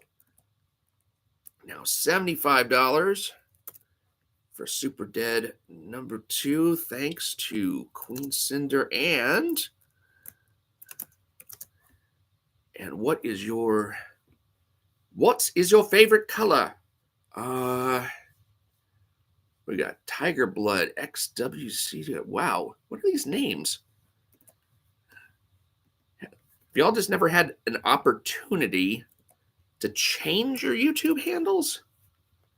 Let's see. Put an exclamation point because you deserve an exclamation point. Need punctuation on this stuff. All right, pin message. Woohoo! $75 for Super Dead 1 and 2 by Mandy Summers. In case y'all are coming in late, the challenge has been raised. Now, oh, let's see. Retro Red Light says now with streaming, it's weird. Movies have less value. They're dime a dozen. You're not wrong on that. In fact, one of the things that I promised I was going to do for BTM reviews is I was going to watch that War of the Worlds movie that was made. So I think somebody said the whole thing was made on an iPhone. I'm going to see, but that's the one that's featuring Ice Cube. Tiger Blood says my parents, Mr. and Mrs. Blood, were hippies. Let's see. Yeah, so what was I talking about? Fantastic Four, great freaking movie. I would really recommend it. They handled Galactus well. They handled even the Silver Surfer well. It's funny because you would almost think that they would have avoided a Silver Surfer and Galactus movie, considering that's what the Fantastic Four 2 movie was about back in the days where it was Ewan Griffith, Michael Chiklis, Jessica Alba, and Chris Evans. When they were doing their Fantastic Four, they actually did the Silver Surfer Galactus movie. And for them to have done it again and have done it so freaking well is just, it's completely awesome. So it's really restored my faith in the Marvel Universe, because I was getting to the point where I was thinking, okay, the best we're going to be able to expect from Marvel movies now is just mediocrity. Captain America Brave New World, I liked it. I thought it was a good movie, but I knew it wasn't like, up in the stratosphere levels. I did like the movie though.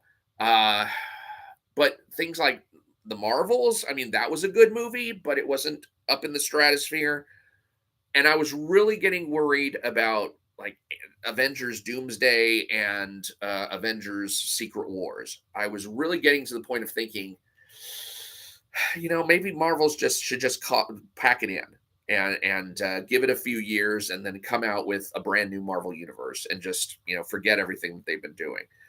But with this Fantastic Four movie, it's like, well, and again, this Fantastic Four movie practically is starting from scratch, except they're going to be integrated in with the Marvel universe. And Thunderbolts was another movie I saw. That was a good movie, but it was not up in the stratosphere. This movie, Fantastic Four First Steps, is up in the stratosphere. This one is damn near perfect. And it really got me thinking, like, Avengers Doomsday and Secret Wars really could be something.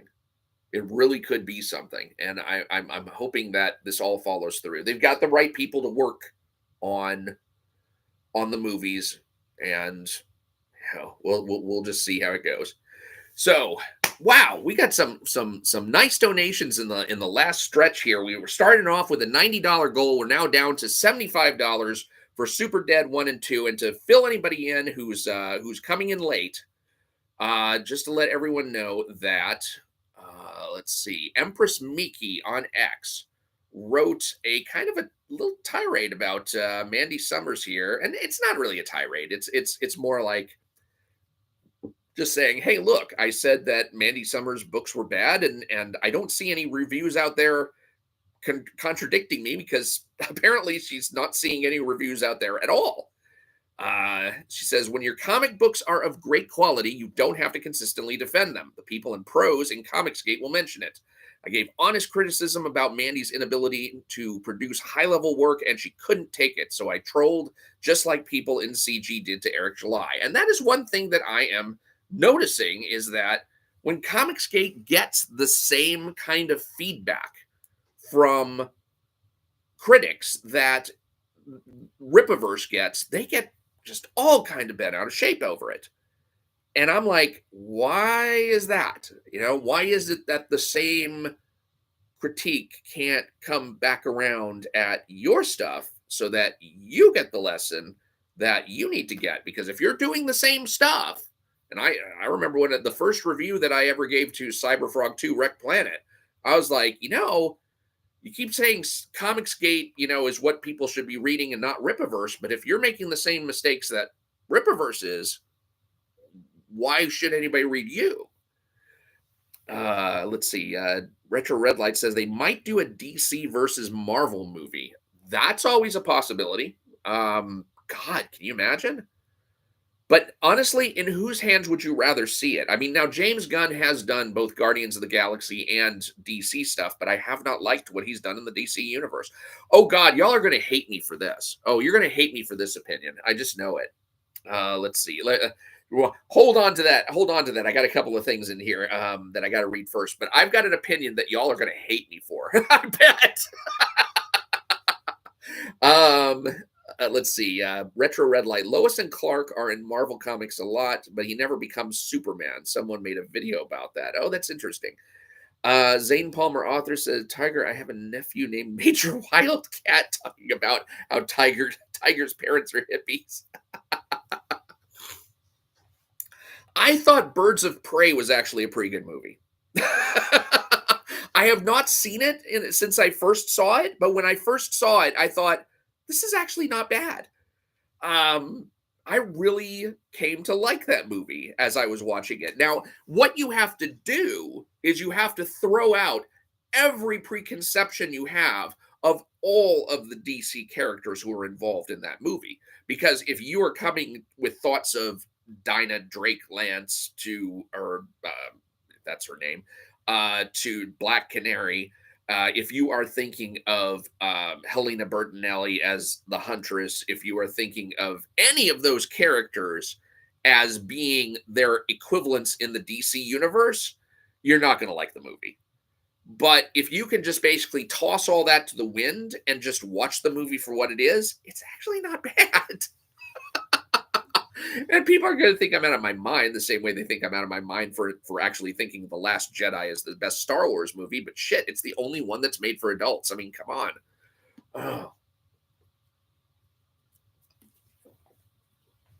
Oh God, hold on for a second. Let me mute my mic mute my mic for a second. There are far too many people who don't like the sound of me crunching up one of these bottles.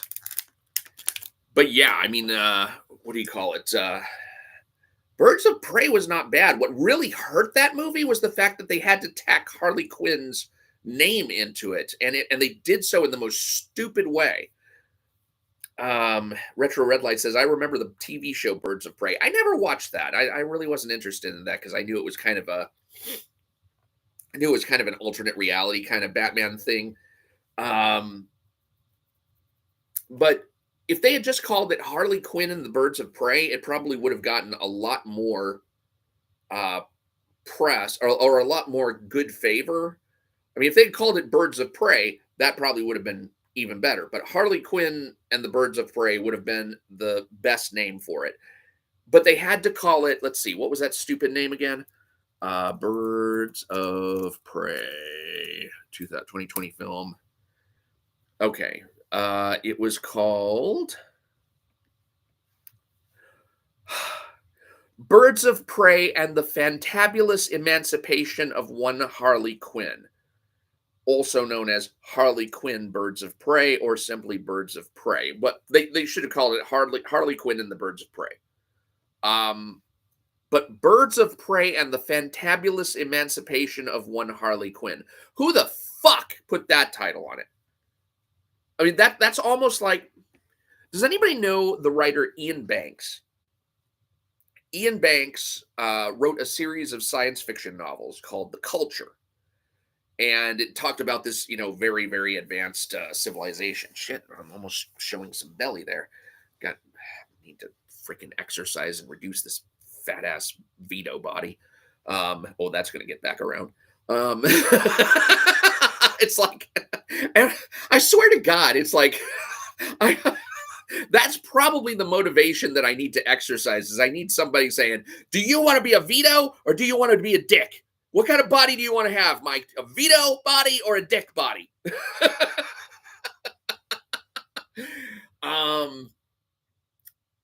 But what oh God, what was I saying? Yeah, who the fuck put that name on the title? It's almost like we're saying we're making a movie with a bunch of girls and it's going to be all about girls and it's going to be girly and we're going to have fantabulous stuff in there and it's going to be about emancipation from the patriarchy and blah blah blah. It's like nobody's going to fucking watch that movie. Oh my God. Yeah. Ian Banks, the science fiction author, he wrote some great books, but his first book was called Consider Phlebas. And it's a quote from one of William Butler Yeats' poems, and it's that "Look on my works, ye mighty, and despair" poems. But it was talking about consider Phlebas, like the empire of Phlebas or the city of Phlebas or some shit. I don't know, but you don't title your fucking book "Consider Phlebas." Apparently, that was a lackluster performing book. And then he came out with his second book in the Culture series, and it was called The Player of Games. And that one took off because it didn't have a title that said, "Don't read me." And that's what the Birds of Prey title was like. It was like the fabulous, fantabulous emancipation of one Harley Quinn. It's like saying, "Don't watch me. Please, God, if you're an actual comic book watcher, don't watch this movie." And it's not a bad movie. It just has a bad title. I'm just like, God damn, why don't people know how to market? What it's like that Rippaverse teaser trailer that came out where all it was doing was show you like these lava and icy mountains and wolves and lions, and how the fuck are we supposed to know what that's for? You call that a teaser trailer? Like what you don't tease people by giving us no idea what it's supposed to be about. I mean, that's what I expect practically from the beginning of a Rippaverse book these days. Is like, I'm not going to give you any idea what this book is about. Not for starters, you're just going to be completely without a clue, and maybe we'll fill things in along the way. So $75 is what's on the board for Super Dead, and I think we're going to have to maybe hold another live stream to see if this goes any further. Because I don't know when the campaign is supposed to close out. Let me see what Super Dead issue 2. When is the closeout for that? Oh, it's in demand, so I don't know when it's going to close. So far, it's raised. It raised $28,331 by the time of its campaign close, and now we've got $36,066 from 416 backers. For how much does that average? Hold on a second. That seems like a high average number. 36066 divided by 416 equals, that's $86 per. Now, does that include shipping? Because I could see maybe if that includes shipping, but otherwise that would mean $86. What even is that?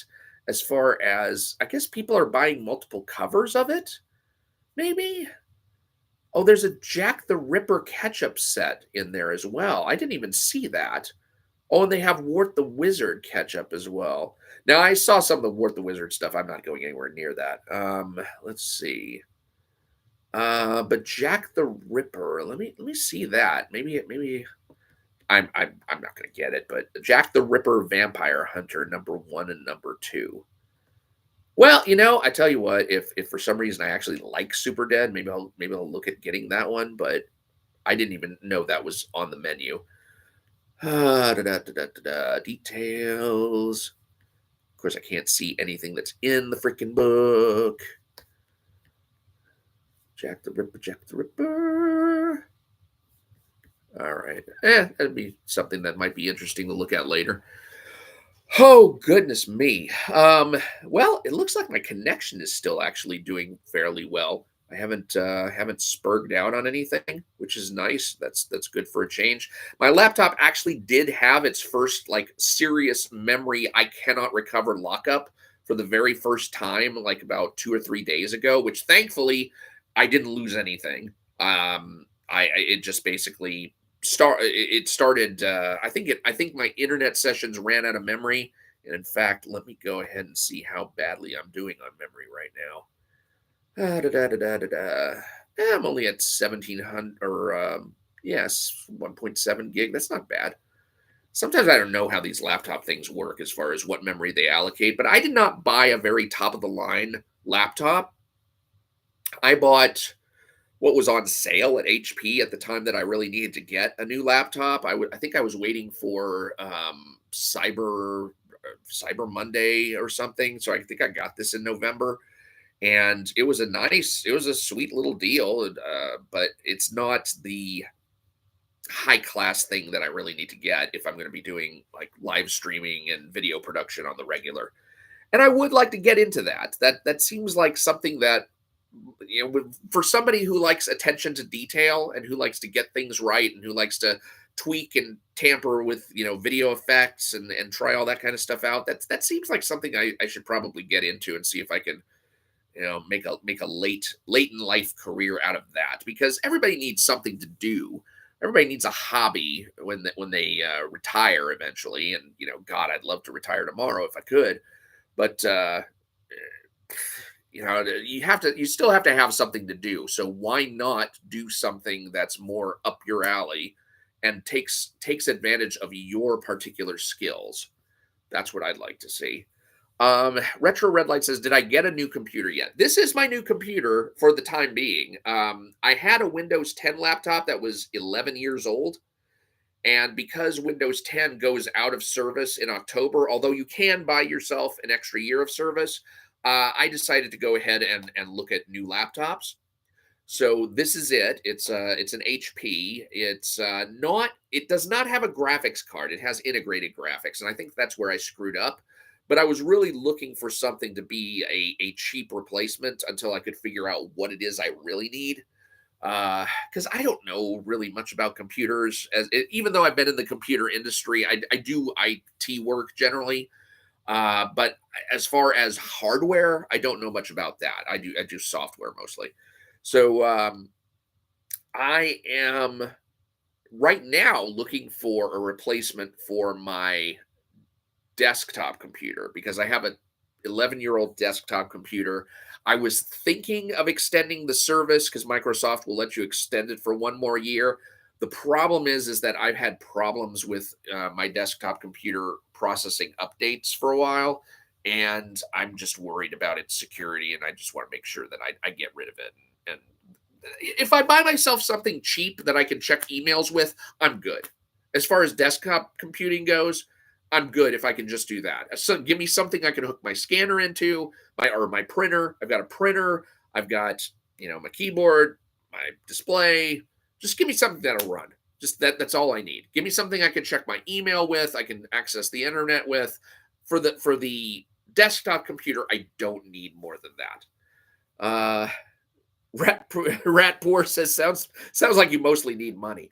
I don't even really need that because I mean, if I buy something that's like under a grand for a desktop, I'll be happy, and I can afford that. So, but but I want money for this freaking comic though. $75 for Super Dead. Let's see. Retro Red Light says there's another version of Windows 10 that lasts like another 5 years. It's some kind of version for companies. Yeah, I'm not going to bother with that. This laptop is Windows 11. The only thing that I'm a little bit worried about is space, because I have a OneDrive, of course, because you have to have a OneDrive apparently to use this shit. Windows 11 wants to put stuff on my OneDrive constantly, and I don't want it there. I want my Windows 11 computer to act as if it were like a Windows 10 computer. I want my OneDrive to just be a cloud drive that I can put stuff on when I want to.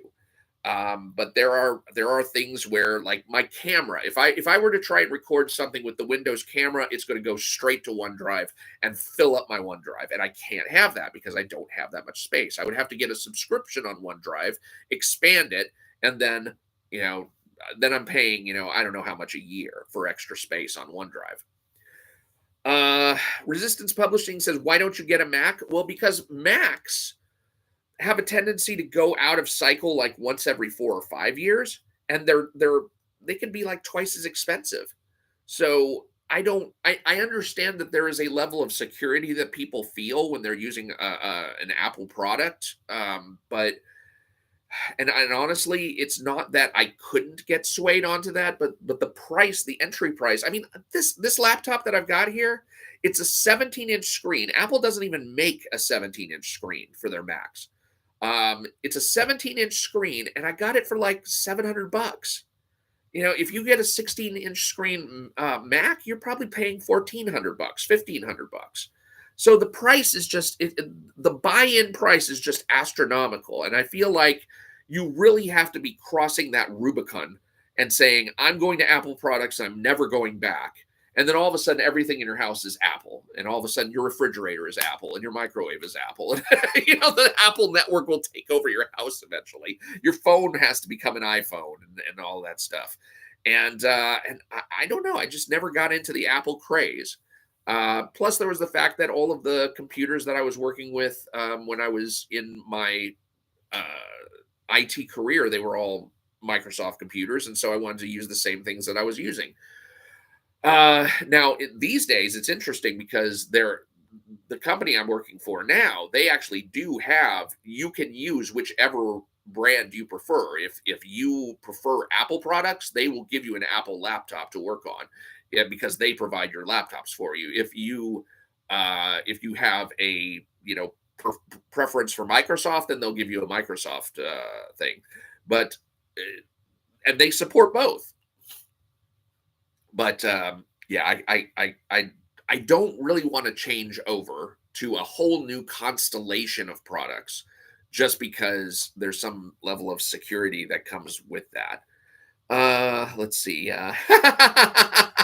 Resistance Publishing says, I went Mac and never looked back. Yeah, that's like whether you go black or go Mac. That's how people tend to think.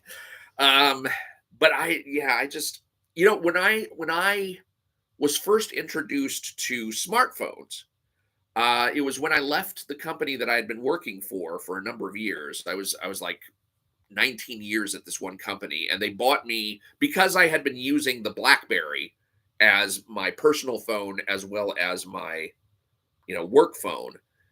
When I left the company, I was going to have to get my own personal phone, and so they bought me as a going away gift. They offered me I could get either the latest Apple phone or I could get the latest Samsung Galaxy phone. And I remember thinking to myself, I better choose right here because whatever I pick is going to wind up governing what I get for the rest of my life. And I looked and I saw that the Galaxy phone screen was bigger than the iPhone screen. And I said, I'm going with the Galaxy because I want the real estate. I want the space that's on the screen. And so I've never looked back from that choice.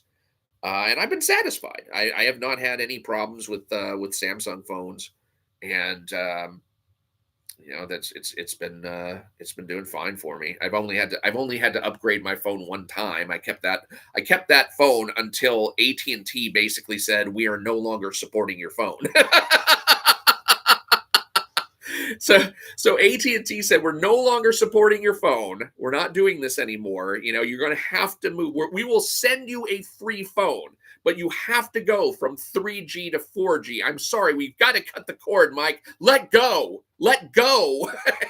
and join the freaking 21st century already. You can't keep using 3G technology and expect to live in a 4G world. It's just not going to work. All right. So they were actually going to shut off all support for my 3G phone, and they gave me AT&T gave me a 4G phone, but it was some crappy model that really couldn't take a whole lot of applications on it, and I didn't like it. So that now is my Candy Crush Saga phone, and that is the only thing that I use it for. So I use it to play Candy Crush Saga on an almost daily basis, and that's it. And I don't even have this is bad, but I don't even have an account with Candy Crush or King Games with whoever publishes that. So if that phone goes bad, I will have lost 17,000 levels of progress. That's how far I've gotten. I actually would like to see if I can overtake the amount of levels that they're coming out with on a regular basis. But I think if I look up now, like, so what is the highest Candy Crush Saga level reached? Let's take a look at that. Highest Candy Crush Saga level reached. No, bullshit. It's not 10,818. Bullshit. 2020, say 2025. Put 2025 in there. 16503. Bullshit. Oh, God. International Book of Records, highest level achieved in a Candy Crush saga. Hold on a second. The record holder lives in India, and what is she on? 16503. What? No, I'm higher than that now. That was January of this year, but I'm higher than that. It's horseshit. Oh, God. Ridiculous. Ridiculous. Don't tell me I should be submitting my name to the Guinness Book, but I know there's people ahead of me too. Oh, what was this?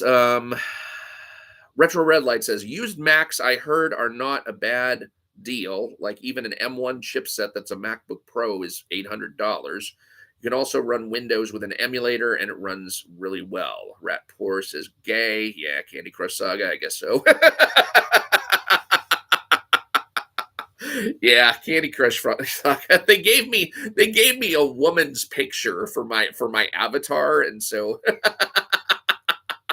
I'm like, whatever. I'm incognito. Let's see. Retro Red Light says I have an Android phone and I had an iPhone 7. I can say iOS is more stable. I've actually not had any problems with my phone. Um, let's see. Retro Red Light said the Mac emulator is called Parallels. Yeah, I don't put anything on my phone that I don't absolutely have to. I am very, very gun shy about downloading any apps. In fact, I was going to download the Taco Bell app to see about getting rewards, and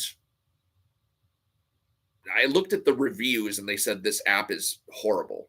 And so I'm just like, okay, forget it. I don't want a crappy app on my phone screwing things up for me because that's just something I can't afford. I do not want to, as long as it took to get this phone paid off, I don't want to do any damage to it by putting some crappy rewards app on there. I have a few rewards apps on there that I've used, and they're really good. I mean, like here is a place that I'm absolutely freaking addicted to. There's a sushi by the plate place. In fact, God, I'd love to go there today, but I think I'll just stay home. Don't forget, by the way, that at 8:30 p.m. Central Standard Time, I think it is. 8:30 p.m. Central Standard Time. Don't forget, we're going to be going over to Tough Martin's channel and hanging out for the Sunday live stream. So I will be wrapping it up and probably making myself dinner sometime soon so that I can get onto that. But I do want to thank Queen Cinder and Tiger Blood for donating $15 together for the Super Dead #1 and 2. We've got $75 to go until we meet our goal for Super Dead #1 and 2. Now the campaign is in demand. I don't know how long that's going to last. So we need to get that money in before that campaign closes, and I have no idea when that's going to be.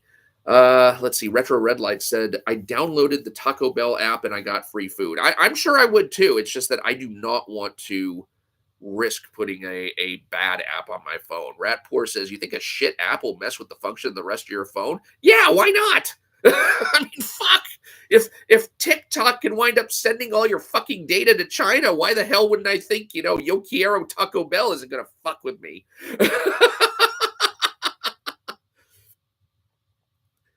God. Yeah, I mean, at least I'm getting like airline miles for Taco Bueno. They actually have a thing. If you go to American Airlines, they have this thing where you can have American Airlines dining, and you can link up your credit card. And if you eat at any of the restaurants that are tied to American Airlines in their promotional program, it'll generate miles for your account. So I'm actually going to Taco Bueno and getting airline miles. It's crazy. Retro Red Light says, Ibotta is a good app. When you go shopping at the supermarket, you get money back. They are digital coupons like they used to have in the Sunday newspaper. I'll have to look that up because I am tempted about that. I've heard that is a good app, and I do use digital coupons at Kroger is my favorite place as far as shopping goes. It's just because I've always gone there, and I'm not saying it's the most affordable place. I've heard that Walmart actually has pretty good food prices, but I basically use the digital coupons as my shopping list. So if you look at my fridge, I've got all of these Johnsonville hot dogs in there because they were doing 5 times. You can use this coupon 5 times to get a discount on Johnsonville sausages. And same thing goes for packages of lunch meat. And I'm trying to be keto in my eating, so which is not. It's so hard to go keto. I think I've actually been keto one time. I've actually been in that mode because your body apparently has two modes of processing energy. You have processing carbohydrates and processing fats, and you lose weight when you get into the fat processing mode. So what you try to do is you eat protein and fat and vegetables, and you don't get and if you don't eat a lot of carbohydrates, your body will switch into the fat processing mode. And from there, you will start losing weight on a more rapid basis. And I actually took off. I have lost about 20 pounds just by eliminating most carbohydrates out of my diet. You don't want to eliminate them entirely unless you're like allergic to carbohydrates or something. But if you eliminate carbohydrates from your diet, you can at least get down to a reasonable weight pretty quickly. And so I was in ketosis for probably a good two weeks or 3 weeks tops. And I swear to God, I lost like 20 pounds during that whole time. Now I still look like a fat fuck in this video. I understand. I mean, it's bad enough that this T-shirt that I'm wearing, which is probably a size too small. And by the way, this is a Mange Davis T-shirt. I got this from Shane's website. It's one of my favorites, and I figure it's appropriate since I'm trying to raise $75 at this point. $75 for Super Dead 1 and 2 for Mandy Summers, and uh, this shirt is like riding up to the point where I was almost exposing belly skin on this freaking live stream. That's how fucking fat I am. Damn it. I've got it.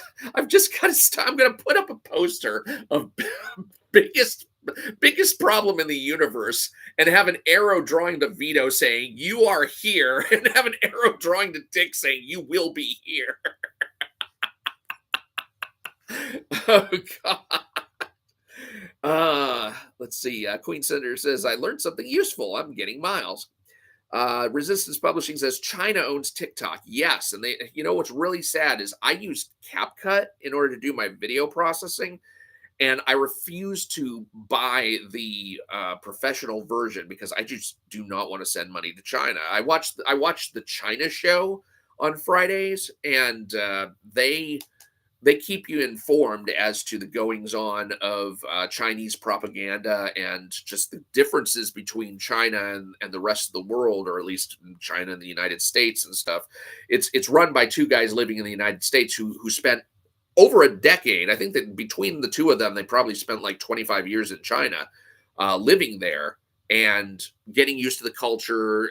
They have wives who they met in China, and now they're moved back to the United States after the CCP, or the Chinese Communist Party, or some people will it's Communist Party of China now, as if that freaking matters.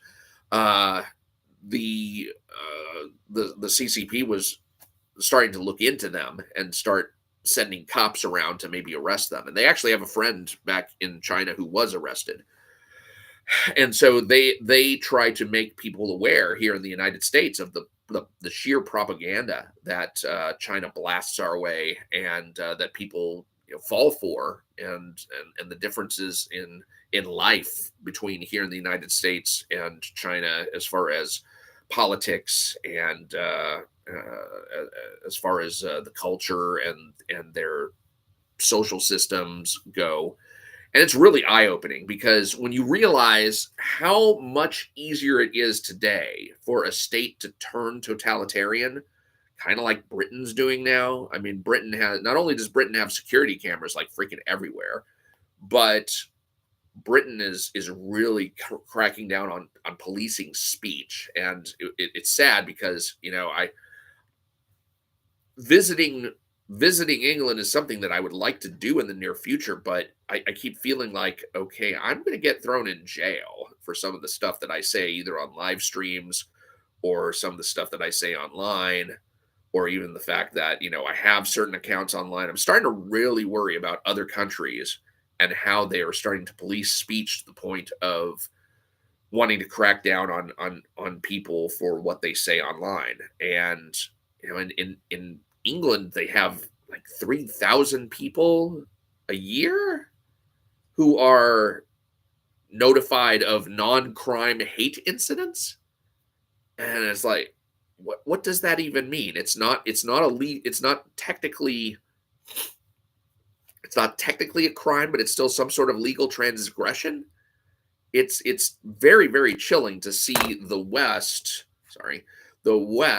go. It's like JD Vance said when he went to that European Union meeting and was saying, y'all are starting to drift away from the values that you once upheld, where free speech was something that you treasured instead of something that you suppressed.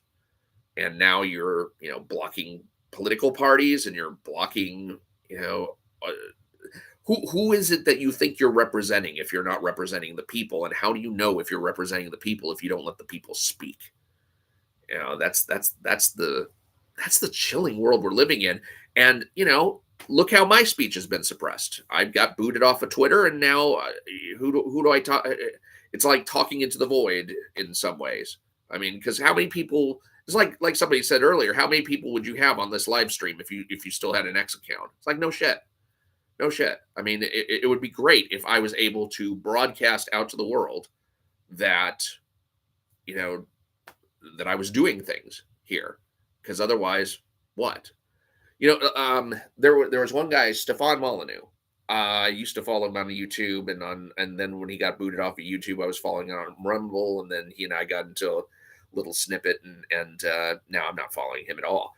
But he's completely gone from any reference that, I mean, and I was watching him once upon a time, and I get no notifications or anything about him now.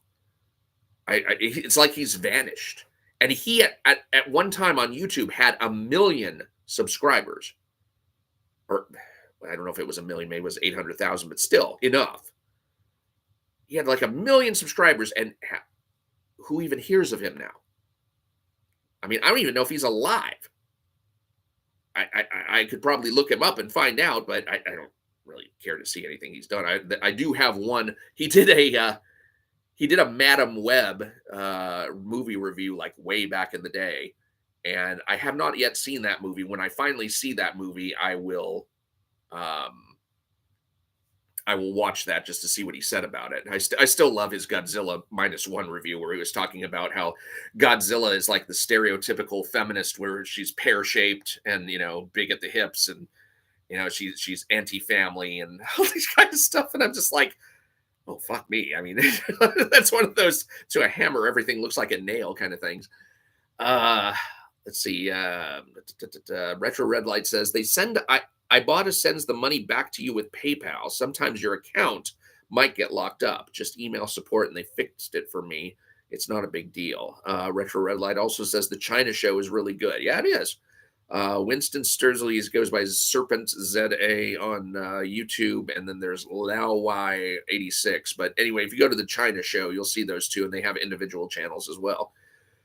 Rat Poor says the New World Order took over Europe. Yes, looking like. Retro Red Light says the ghost cities in China are crazy. Yeah, they construct. In China, real estate is the way that you amass any kind of wealth, although you really can't amass wealth because all real estate over there is on a 70-year lease. So you cannot actually hold any kind of real estate wealth in perpetuity, but still people are trying to buy real estate and then, hope the value goes up so that they can retire by selling that and then living off the proceeds. And so they are buying or they are building all of these buildings that nobody's going to occupy because China is in the middle of a demographic crisis on account of the one child policy and just the fact that a lot of their population are more highly educated. And when people get highly educated, they think, oh, we don't really want kids.